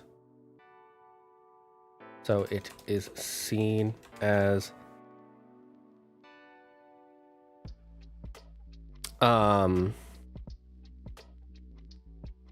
very important to the culture.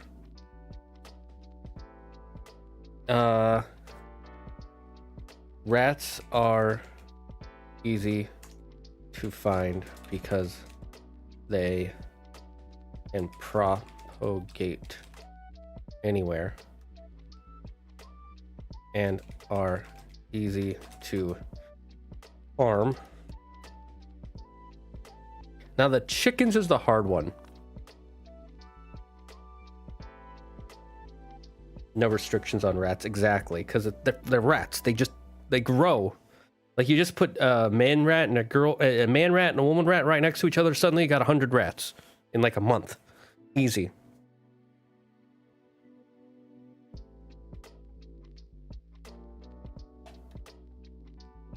Honestly, if there's ever an apocalypse and rats survive it, along with humans, of course, rats will become a food source super fast. By the way, speaking of apocalypses, did anybody here see Furiosa? It's the prequel to Mad Max Fury Road.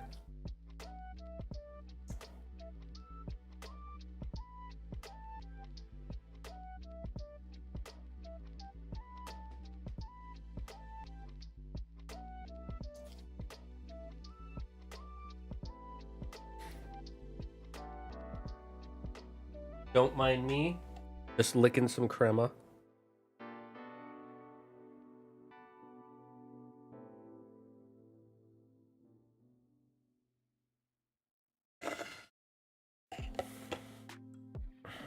Delicious rats. Delicious rats. I don't know if I could live eating rats. Who do we want to say has... You know what? Only the scaled scavengers are allowed to have chicken. Or the first fangs and the scaled scavengers... the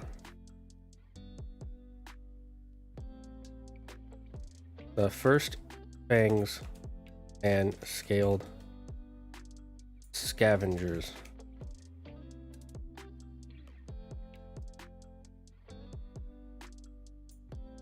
And share it with whomever they please. So to get chicken, you have to be in the good graces of the scaled scavengers and the first fangs. Because it's, you know, it's their army and their hunting force. How do I get rid of this, by the way?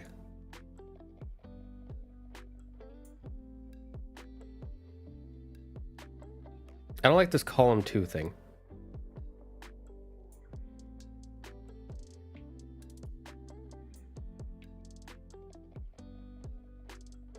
Maybe I've just got to move things over.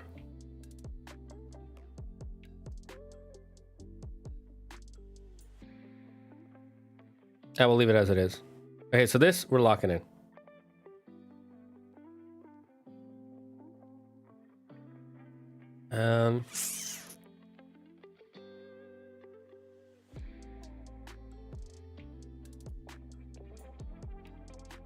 Nope.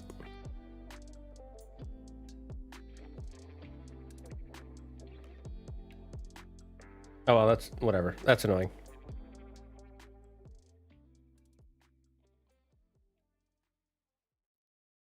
Wrong thing.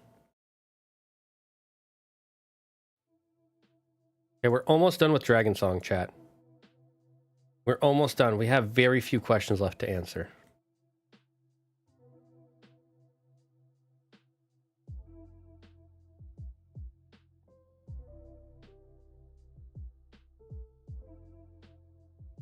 I think we're going to get rid of the revolutionaries. I don't think we need that. I think it was a good idea in the beginning, but no one's really brought it up since, so. Let's see, what kind of goods and services are they lacking? We already answered what it's like. The government structure is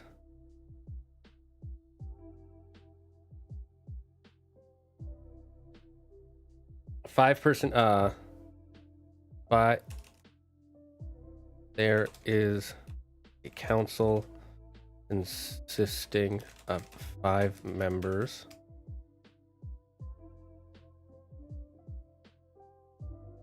Each member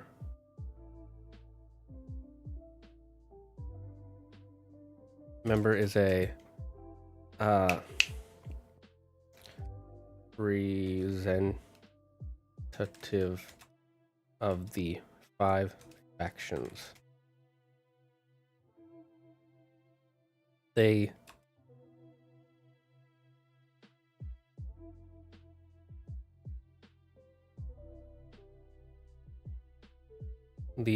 council must have a 4-to-1 vote on anything decided. No, actually, let's say a unanimous vote on decisions for city.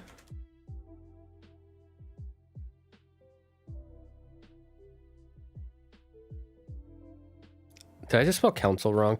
Can you tell me if I spelled council wrong?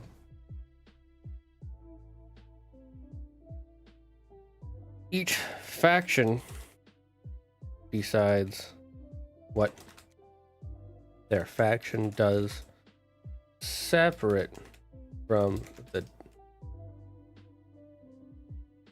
decisions of the council. However, the council's decisions can override of any one faction.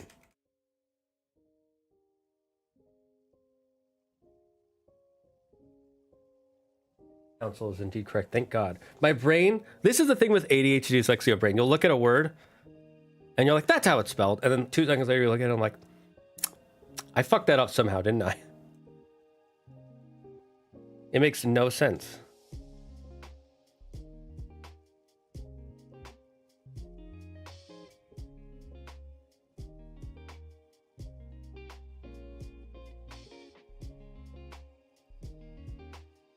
I'm gonna move this up.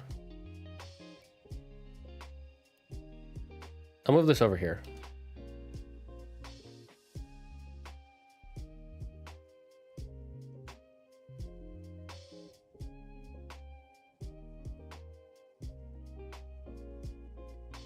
And we'll move this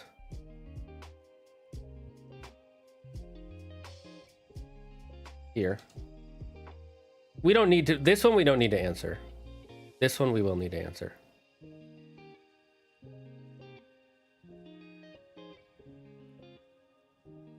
Let's actually...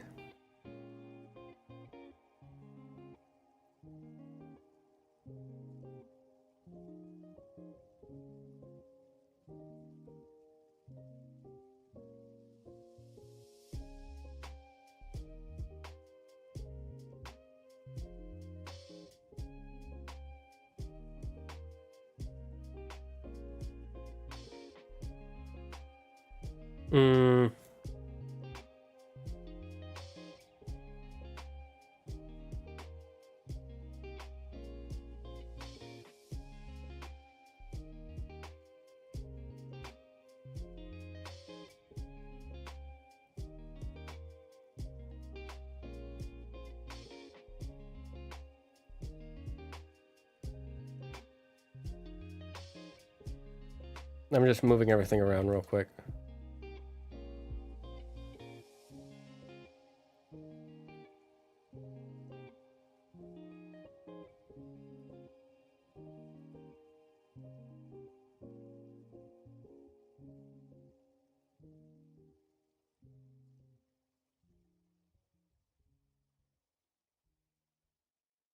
Actually, I can just move this.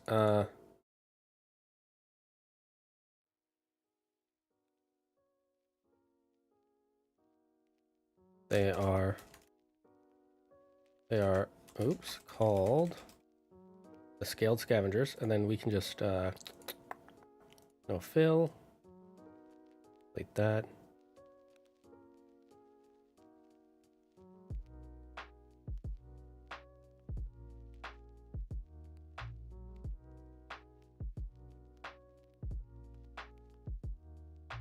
And then we'll write what goods they're lacking over here.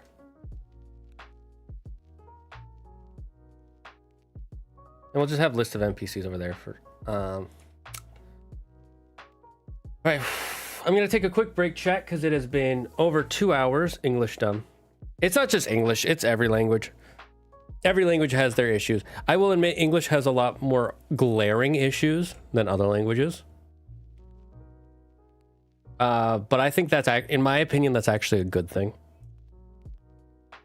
But that's it. Again, that's just my opinion. I don't think I'm right. I'm just gonna fix this because I want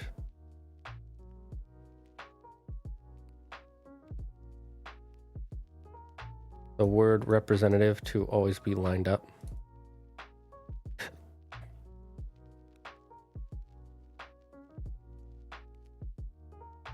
There we go.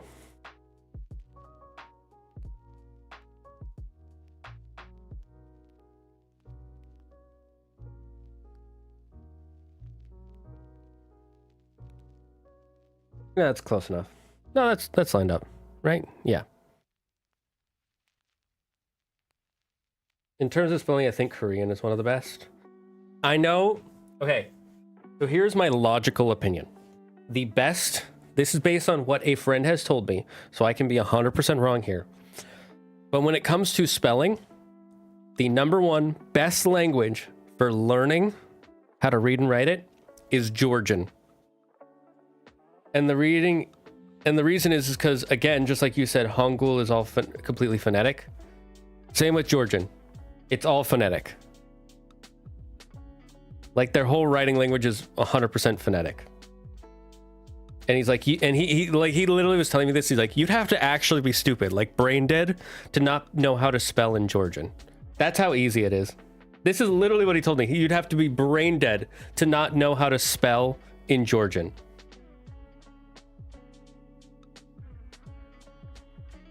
Yeah. So if you can speak Georgian, you can read and write in Georgian. That's how easy the language is, according to him. Anyways, I gotta go on a break. Gotta rest my throat for a little bit. Guys, come up with some goods and services that would be lacking in Dragon Song, and then we will be done. Pretty much. I mean, there's like a couple extra little things, but we'll basically be done.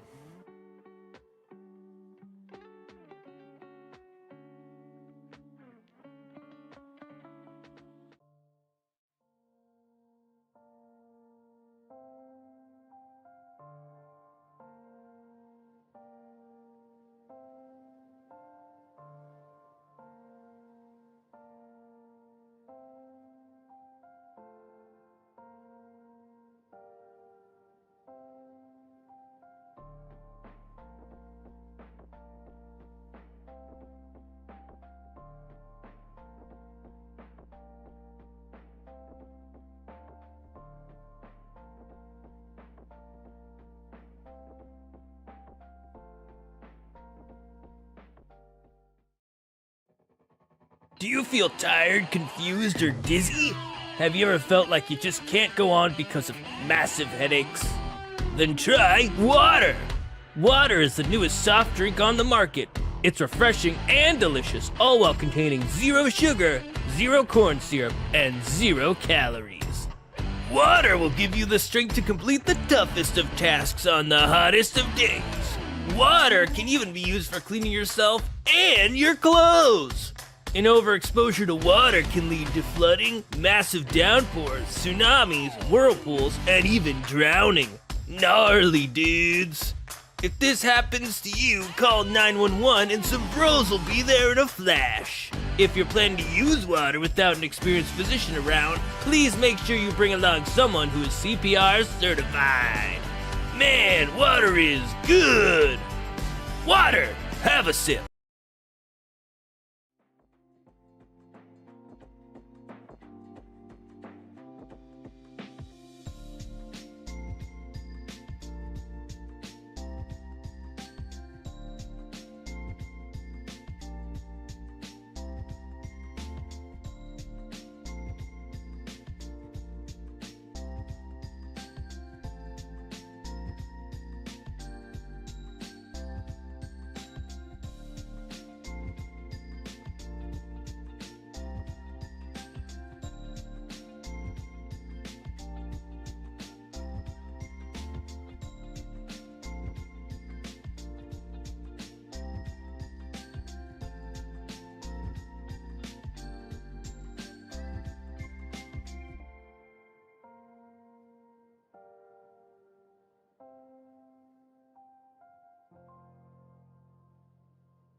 Hello, my name is Dr. Foe, and I work for the Paranormal Entertainment Neurological and Intelligence Studies.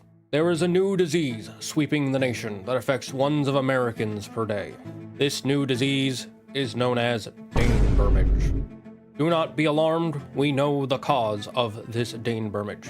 You can get it from many sources such as watching TikTok, reading YouTube comments, watching bad TV shows or movies, reading fan fiction, engaging with social media, and many other sources found on the internet. This disease is highly contagious and can spread from person to person. You will know if you have the Dane Burmage if you are experiencing symptoms such as commenting on videos on the internet, commenting on social media posts, talking in live stream chats, browsing sources such as Tumblr or Reddit, and any activity that requires you to connect on social media with strangers. If you do have Dane Burmage, contact your local PNIS office, and an agent will immediately come to slow the effects of the Dane Burmage. If an agent is not able to come to get you in 24 hours, do not be alarmed. You can begin self-medication. One of the forms of self-medication is watching Zaggard on Twitch.tv or the YouTubes. We have discovered that Dane Burmage is slowed by the element known as cringe. As you can see by the state-of-the-art presentation on your screen, the cringe waves released from your monitor and speakers create a temporary shield to protect your brain from the Dane Burmage. However, there is no known cure, so you must continue to medicate once per week to protect yourself from its dangerous effects. This has been a PSA by Paranormal Entertainment Neurological and Intelligence Studies. Remember, Dane Burmage. We all certainly have it.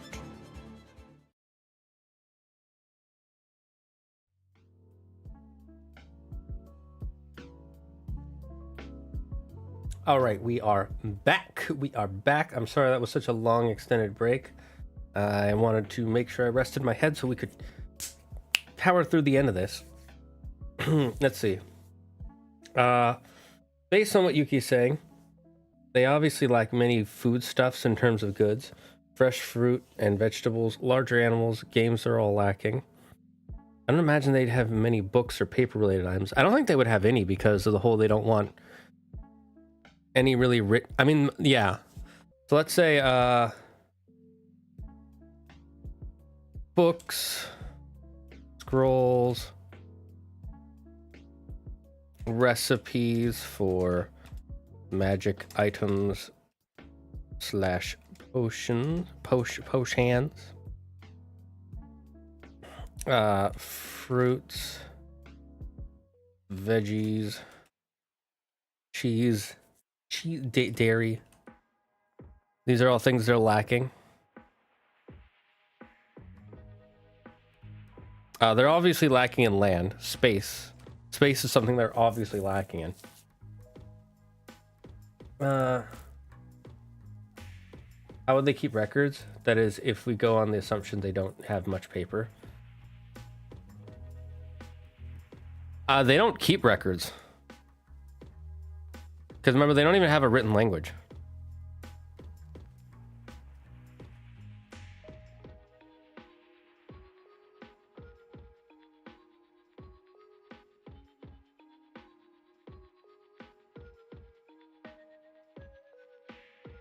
Oh yeah, space, you're right.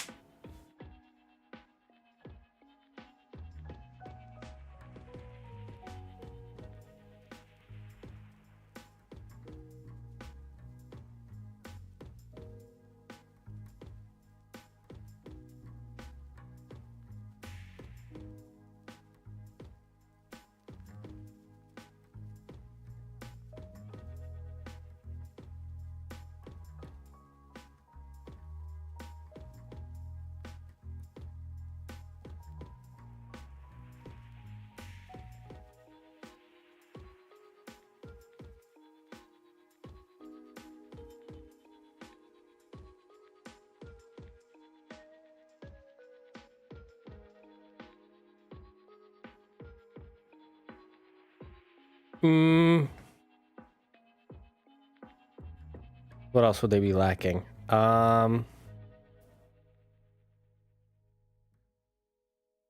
don't have a lot of jewelry. Not that you need jewelry, but I don't think that's spelled right, but whatever. We'll fix it later.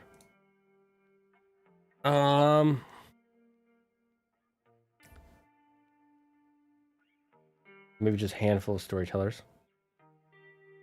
For keeping records? Sure.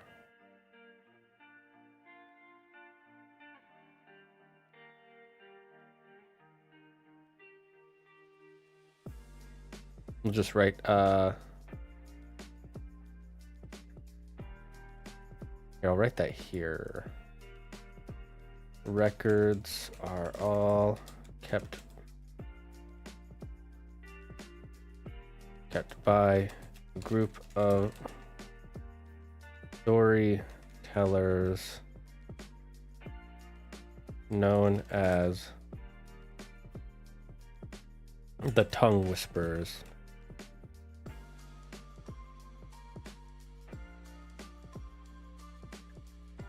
Because they call it the tongue, so.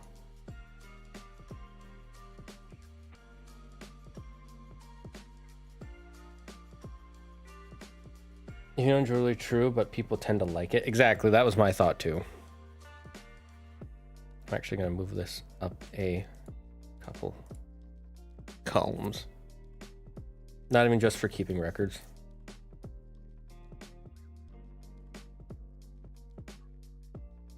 Who are also the historians. There we go.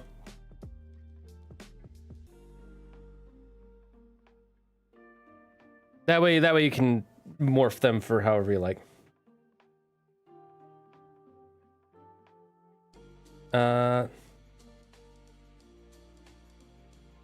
Approved. Making more lore. We're almost done with making the town of Dragonsong, and then we'll either move on to starting a new town, or we'll do some Jake box. Or maybe we'll play something else. I haven't decided yet what I want to do in stream afterwards.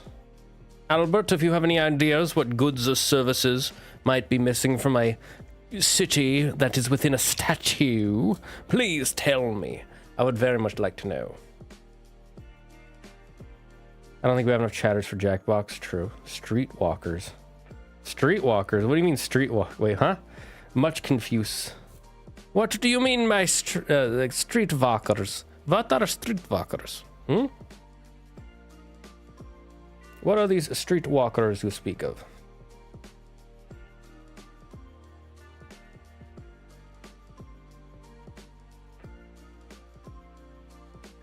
People who walk the streets. I mean, yeah. Oh, soliciting. Is that really a good? Is that really a good or a service?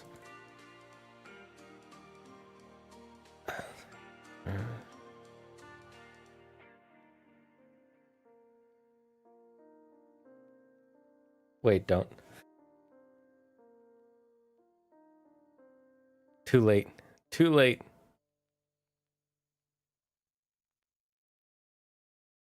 I had to Google to double check. I thought you were Googling streetwalker on street. Would it have come up with something really bad? I'm gonna Google it on my phone just to see what it says. Now I'm curious.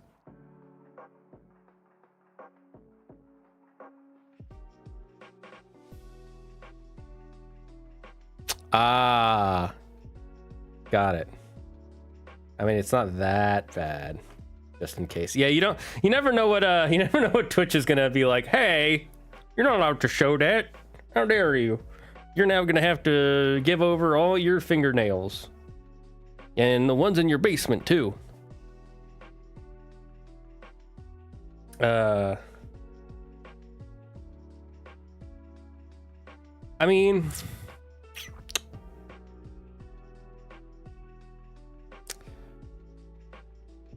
how about we say, instead of streetwalkers, losing fingernails sounds deeply unpleasant. Yeah, I know. I've got so many stored in my basement. Like, what am I supposed to... I've been storing those for years. For the great fingernail apocalypse. And you're just going to take them away? What the flapjack? Well, I just had an idea. What is it called when you have a group of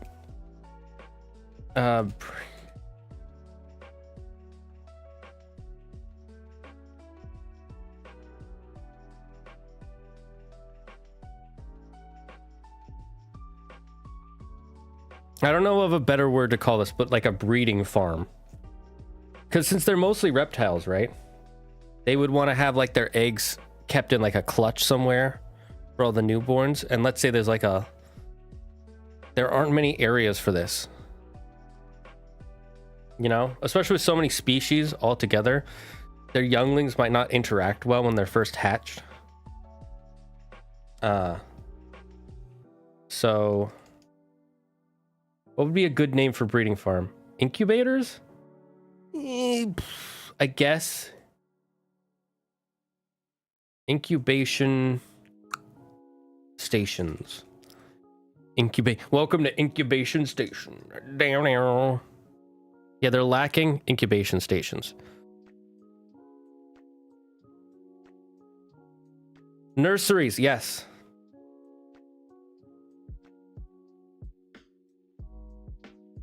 Is it nurseries or nursery? Okay, I have to look this up.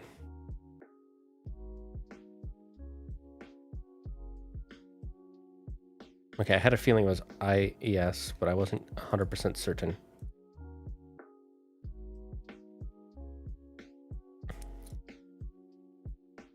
Okay, so now that we know what they're lacking, right? Must collect them from the outside world.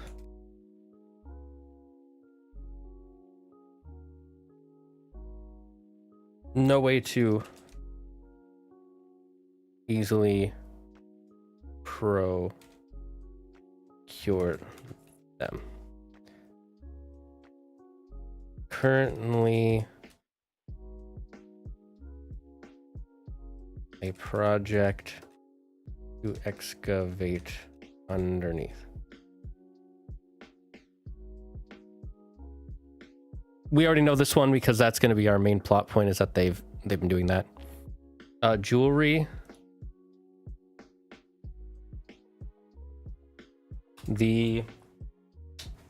Let's say the eyes of Akusha control all trade, imports, and exports of jewelry. Nurseries, because of lack of space. There are secret caravans of females sent out into the wilderness to lay and hatch their eggs.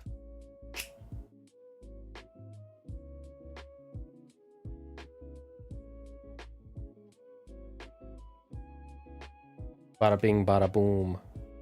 Bada bing, bada boom. We did it. Ha. Textiles should probably be a fairly rare good. I'm double checking what textiles is. I think I know what that is, but I don't want to. That's probably like silks and things like that. Yeah, fibers, silks and things.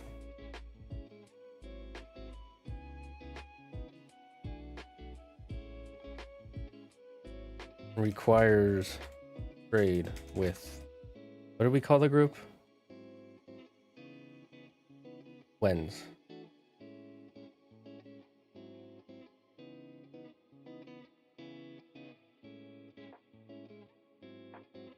Only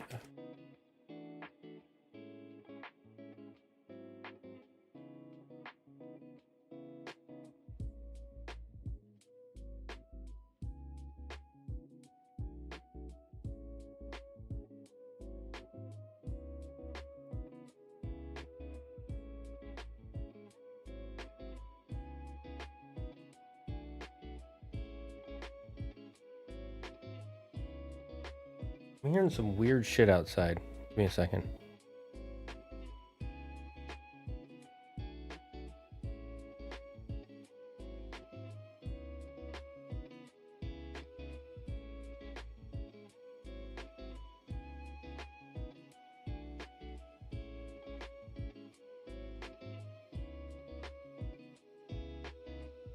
Anyways. Textiles.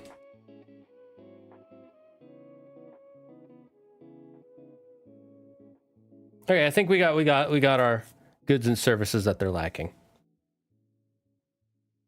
think those are some good I'm trying to think of a service that you would need back in the day. I think that's fine. Okay.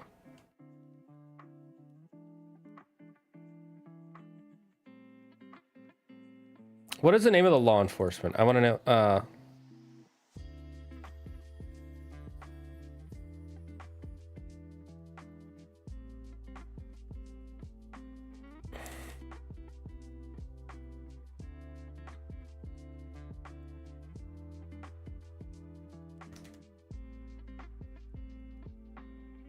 The claw enforcement. I think we already have the rule of claw. I think claw enforcement is a bit too. It's like, okay, come on. We could you know how they're called the fuzz. We could have the nickname be the claw.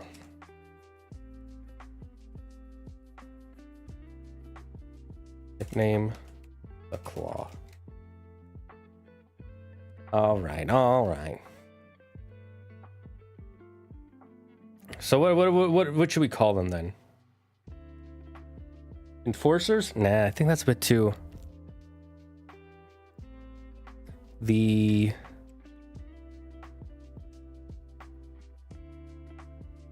scaled protectors.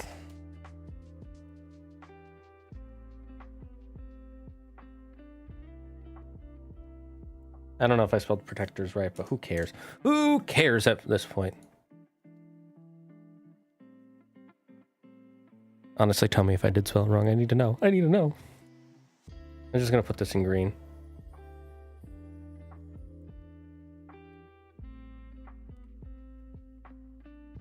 The dragon's talons.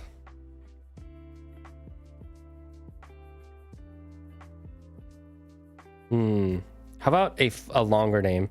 Let's make it a longer name. That way they have a reason to call them the claw. Like, you know how instead of saying the police, you say it's the fuzz, right? Of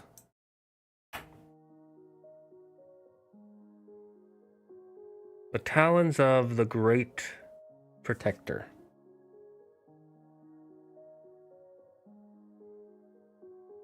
I don't know why I like protector so much. Or if it's dragon song, maybe it's the enforcers or the dragon notes. Sounds a little too poetic for a bunch of lizard people, basically. You know what I mean?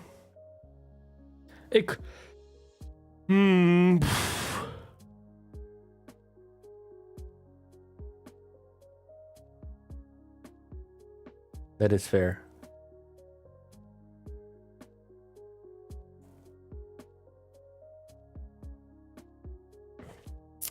Talons of the... Maybe... The jail could be called like the bars.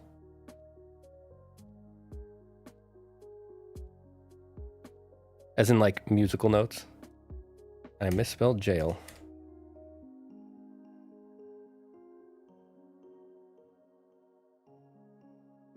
Unless these enforcers use peaceful means, they do not. They do not use peaceful means. It is a violent and cruel world. So they must be violent and cruel back.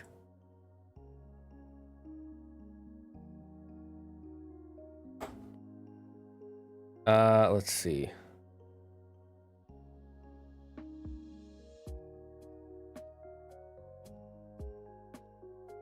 What the hell just happened here?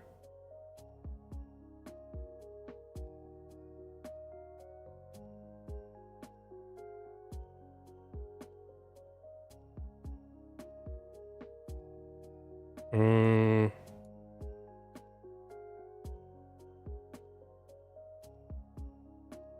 maybe just the Talon. Talons. The Talon. The Talon or the Talons? We'll go with the Talons for now.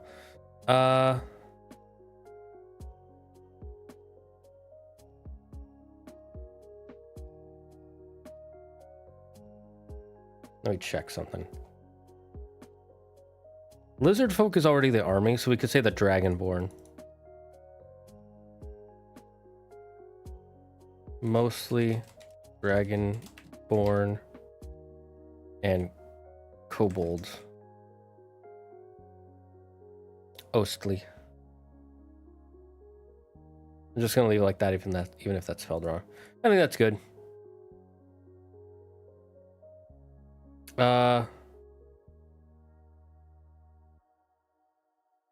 The judges are the council members.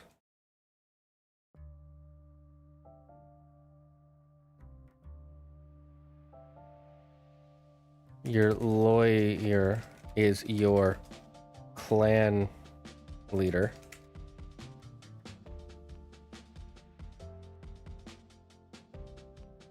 Jury is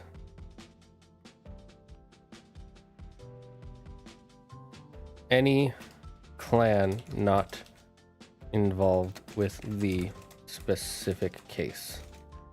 No.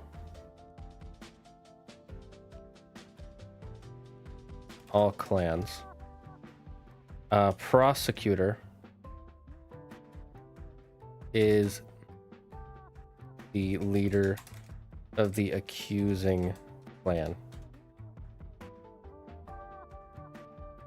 There. So the rule of claw, the judges are the council members. Your lawyer is your clan leader. I misspelled jury, but that's fine. I'm just going to rewrite that. It's just J-U-R-Y, right? Yeah. Speaking of which, I might have jury duty soon, but I have ADHD, so they never keep me. They're always like, do you have any reason why you might not be able to sit down for 3 hours or longer and remember detailed points of an investigation? I'm like, yeah, I have ADHD. And they're like, yeah, you're dismissed. We don't want you here. You're not good enough, you with your weird brain chemistry. So your lawyer is your clan leader. Jury is made up of all clans. Made up of citizens of all clans. Prosecutor is the leader of the accusing clan. Foreigners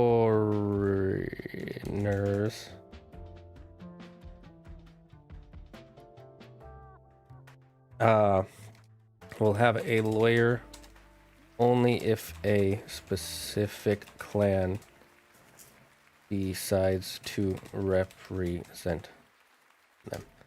Here, actually, we'll just say the clan list.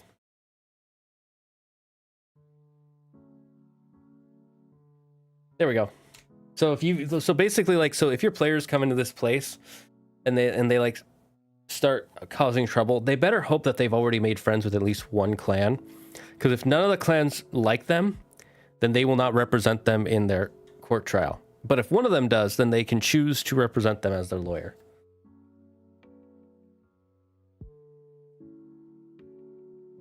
I'm gonna move it up one. I'm gonna move this up to here. And this will go down here, and then there we go.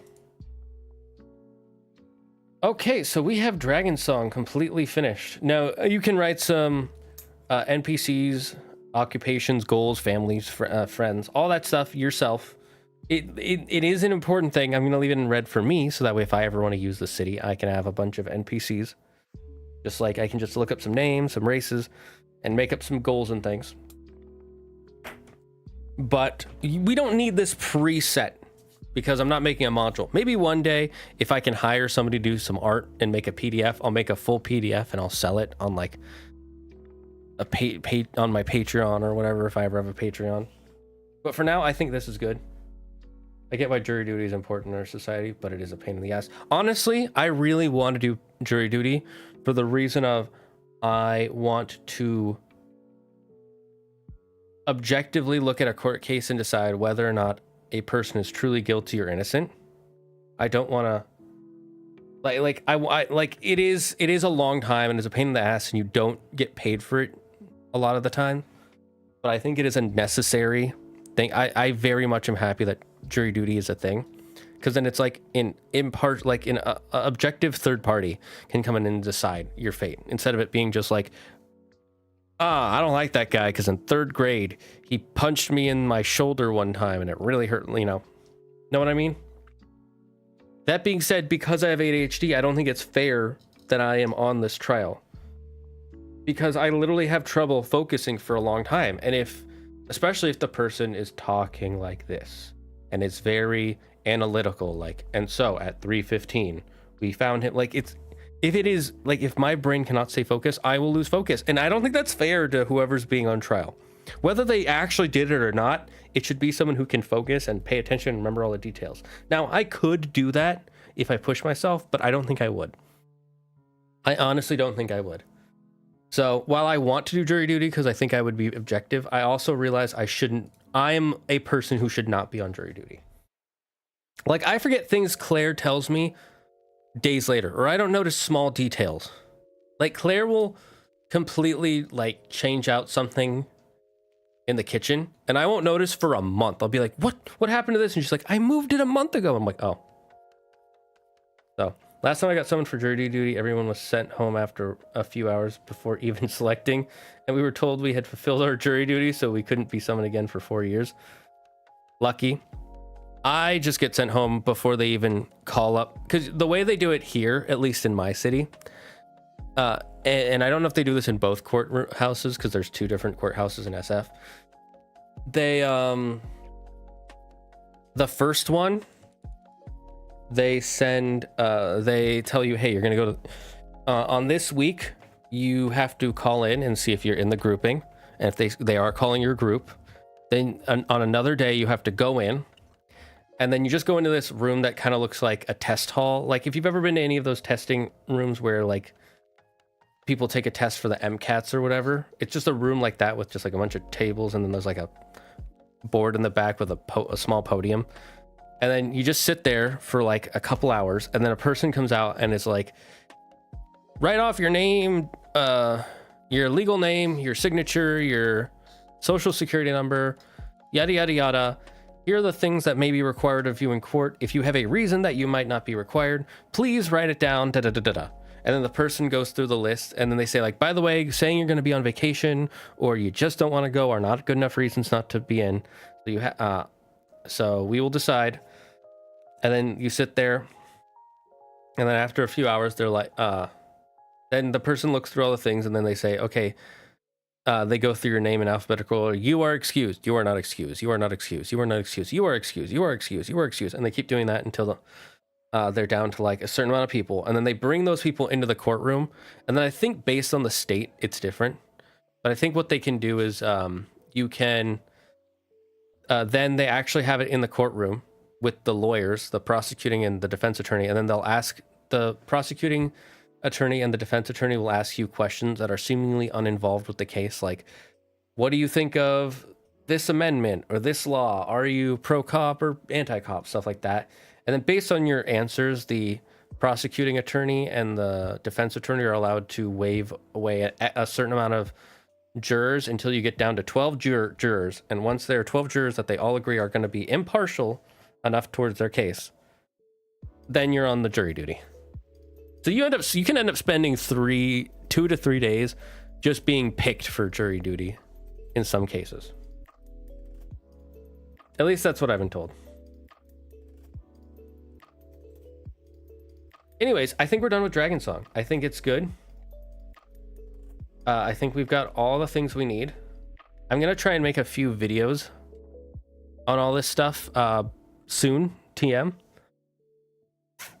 That way we can get more people interested in this series and more people involved and coming online. And Again, if you like the idea of using the city in your D&D game, go ahead and use it. I will be okay with it. If you use it in a book or TV show, though, I would like at least some credit and maybe like some money.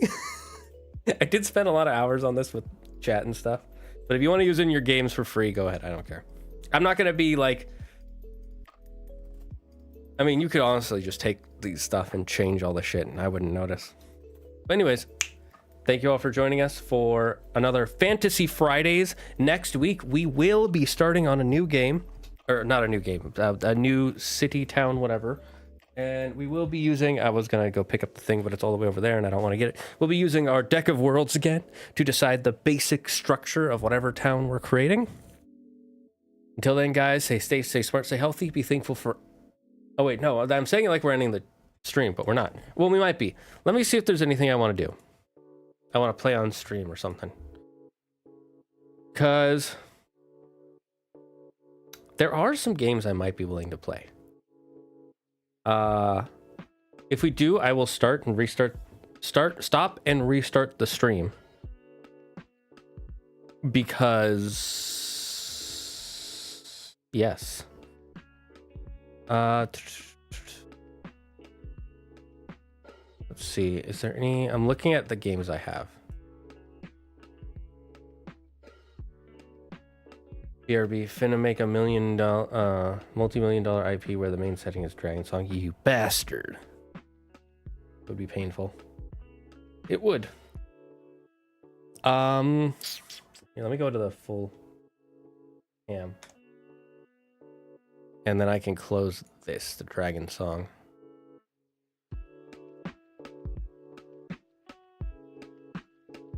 Oh yeah, by the way, at the Game Expo, there's some new, what are they called? There's a new Power World update, so I'm excited for that.